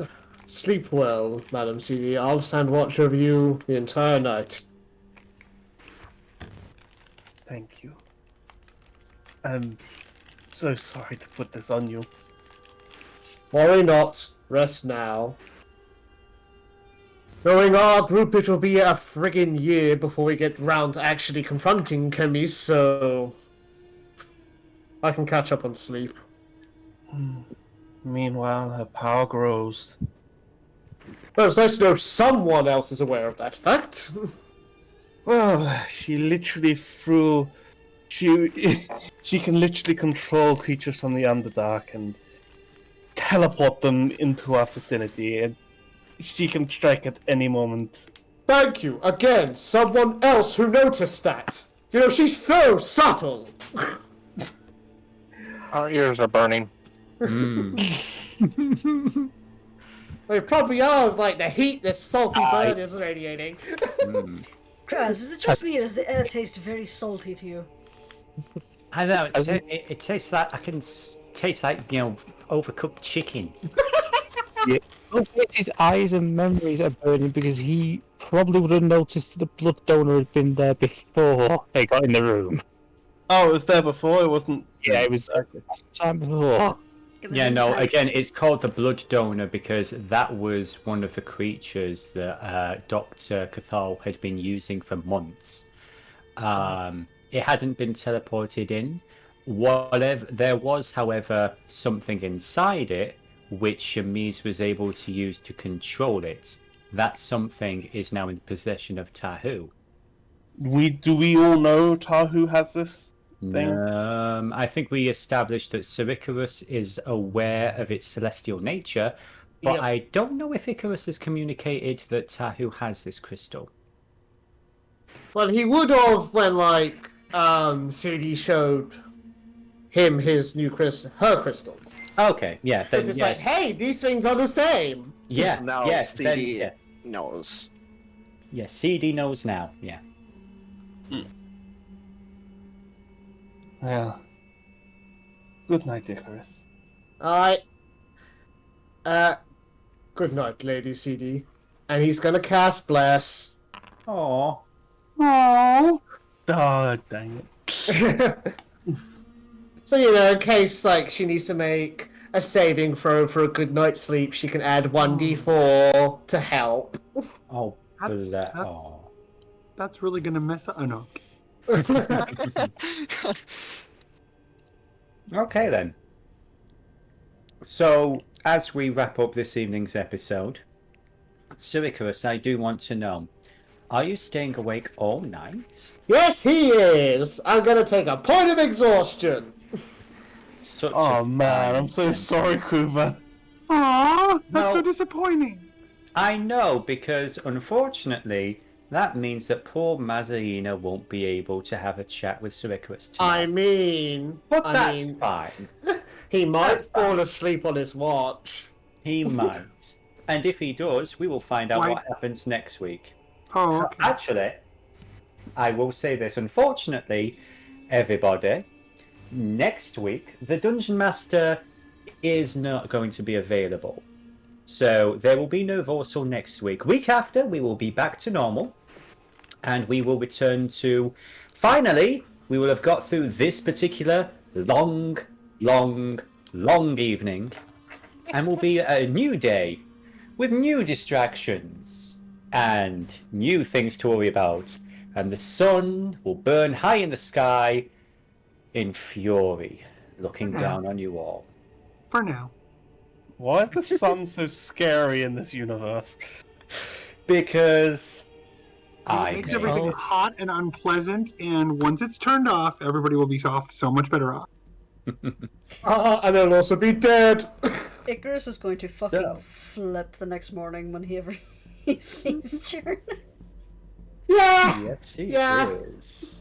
Yes, he is. So, as is traditional in this little group, thoughts, theories, comments? Dennis, you made this world, right? You're painstakingly writing a book about it, right? Many books, yes. Why do you keep throwing distractions at this easily distracted party when Icarus is trying to save your world? To give the holy burb an aneurysm. Yeah. For several reasons, primarily of which I like to give people choices. I like to give people the feeling that their choices matter, and that there is more than one thing going on at any one time. You could absolutely choose to leave the city at any time. All of you. You could just walk out the front gates and never come back. You could go to a different continent. You could do anything you want. Believe me, certain factors have been influenced by this session, and I'm not telling you them. I think Seedie has something on. Oh, sorry. I just wonder what Tahu's up to.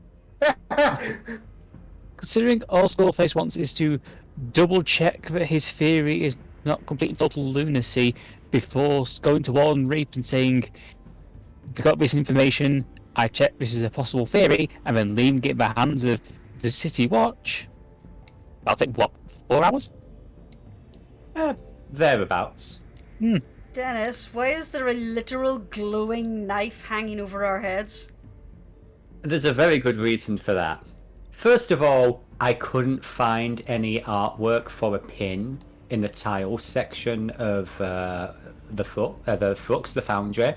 Second of all, it's thematically appropriate. I agree.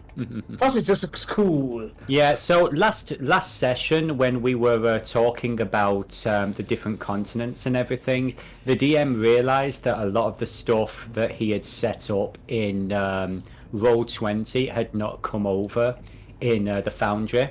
So these are all the different areas for the campaign. As you say, here at the very top of the Spectral Coast, not even appearing on this map, is the city of Cuzvelgrim. That's where you are. Over here somewhere is the small town of Glenbrook that Jurnis is from. Over here somewhere, I believe, we've actually not figured out the location for Ang's monastery, but I'd assume it's going to be somewhere relatively close by. Yabalhari, of course, Icarus's home is over here. Best place in Voarcel. And funnily enough, round about here is where a certain Chemise mill is from. Not a million miles away from you, actually. Relatively speaking, she's very close. And I'm sure it's not going to come up at all in any future sessions, but this is the island of Taikanai, where Chemise had her little trip before making her way back to where you guys are. Oh, and last but not least, this is the continent of Chakram, where Eliath and Ranmus originated from. Oh, and where a certain Corvid character that Icy played a while back is from as well. So yeah, a little more context for everybody. And last bit of context, over here, just south of the capital, Crutchhaven, there is a tiny little town, very unimportant, some 2,040 miles away from Cusvel Grim, a little town called Circos. Some Completely context. unimportant. Completely unimportant. And and then I hear that's where the fungal forest is. Yes. That's the neck of the woods, you know? So there you go. I There's heard little that bit of there was a context. tree. There may be a tree. Oh, yeah, there may There's a not. lot of You know there's a lot of trees in a forest. Oh please, there are trees everywhere. Yeah. Right Because it- now, You could say they got branches all over the place. Okay. So, before we wrap up, because I'm sure that poor Kubur needs to crash, any theories, any comments other than the fact that I'm an evil bastard who likes to keep you all talking in different directions? Yeah? about you being an evil bastard, I think right now it's dawning on Seedie, well, how prophetic that painting might be. Yes. Oh, she appeared in it as a freaking rug for Gosling, Yes, she did. and I had just divulged everything she told me not to divulge to Icarus. I'm sure it's going to be fine. Yeah, you'll be all right. And I also want to thank all of you for giving me one more day. I really thank you. I'm very, very, No. very happy. Take all the time you need. Oh, no. Now, full you- disclosure, all of this scene, this entire episode did take place in the late evening Yeah. of I the know, I'm same just- day from the last one. Right. Nope. I'm just saying thank you for letting another day and night go by without heading down. He's getting so much stronger, so much faster. It's really frustrating for Icky. To be honest, after what Skullface saw, he's not entirely convinced Chemise might not have found some way to tap into his mind somehow to see that fear. Yeah, that was a thing that happened. What was that about? He's That tapping was into a his thing mind. that happened. He thinks it could be connected to Chemise, so yeah, he's making plenty of those holy bullets. And Mama Dearest gave Jurnis a little bit of a slap, and that managed to get her up. What did you think of the your early combat? Your brief experience of Avernus? Mother promised I won't end up down there. I'm rather glad of that. Yes. And you actually managed to convince Graz to not jump out of the window in terror. Graz was freaking out. It's kind of glad we really, didn't go really into the was. extra detail that I wrote the last time I envisioned this scene where Jurnis's hellish rebuke was almost procced. I'll share that with you in a little bit, but a few weeks ago I wrote basically what might have happened if Jurnis got her wings randomly. So I might share that with you guys in the chat. Okay. So, unless anyone else has anything to say, unfortunately, again, next week we will not be playing this. If I do know that Sephi has always got a few one-shot ideas, but if any of you guys have something you wish to be doing, I wish you all the best. I will be unavailable, sadly. But the week after, Voarcel will return. So unless anyone else has anything they wish to say, a quick question, Aja, are you there? Aja. Oh, Apparently I not. Yeah, our child is bothering me, sorry. It's okay. It's okay. Aw. But I Fur just baby. wanted to apologise for Dog having nothing to do the entire episode. Aw. You guys watch. Dog is gonna be the one to save the day. I Dog mean, is gonna see like all the skeletons and be like bones and go running in and frenzy out. And we're gonna hear a high-pitched girly scream from all the skeletons running away. Add them to my collection. Yeah, I mean, Dog already has a prior history of chewing on bodies, and you've seen Dog do some weird shit. But Yeah, and it's that not. It having shouldn't been be said- lost on anyone that one of the first things when Dog came in, when Chemise first met Dog, I actually DM'd Devillo and said, "Do I need to worry about Dog biting me?" But yes, that going down the list, that is going to be a good night from Fallon, the goodest boy ever. Hi. That is going to be a good night from Mr. Tahu, the Kenku who can. Right. A good night from Lady Shimi. I'm so sorry, the Lady of Salt. Things are changing. Be ready. A good night from Dave, the proprietor of Dave's Emporium. Dave's game for you, but still, the same. Good night, everyone. That's going to be a good night from Seedie, the Tabaxi, who will hopefully not be turned into a rook, but anything is possible. Wear a hand, wash your mask. Yes. Absolutely that. Absolutely. Fuck yes, 100%. A good night from Ang, the Kung Fu Kitty. Night, everybody. A good night from Jurnis. She believes she can fly. Let's see if that's true. They're beautiful, aren't they? I have no fucking clue how to use them. Oh god. That's gonna be a good night from he literally resurrected a girl. He literally brought Yes. her back from the dead. That is gonna be a thing. And yeah, Devillo, before you disappear, I have something to say when the chat's over about that. Sure thing. Well, could I really have done anything else? No, I mean, that the was Paladin literally the has best. to try. That was literally the best thing you could have done. That was amazing. And last but by very means not least, a good night from Mr. Wex Greenstride, who is apparently having vision problems. We go down there and wipe out anything that gets in our way. Good night, everybody. See you soon. Good night. Good night. Good night. Good night. Good night. Night, night.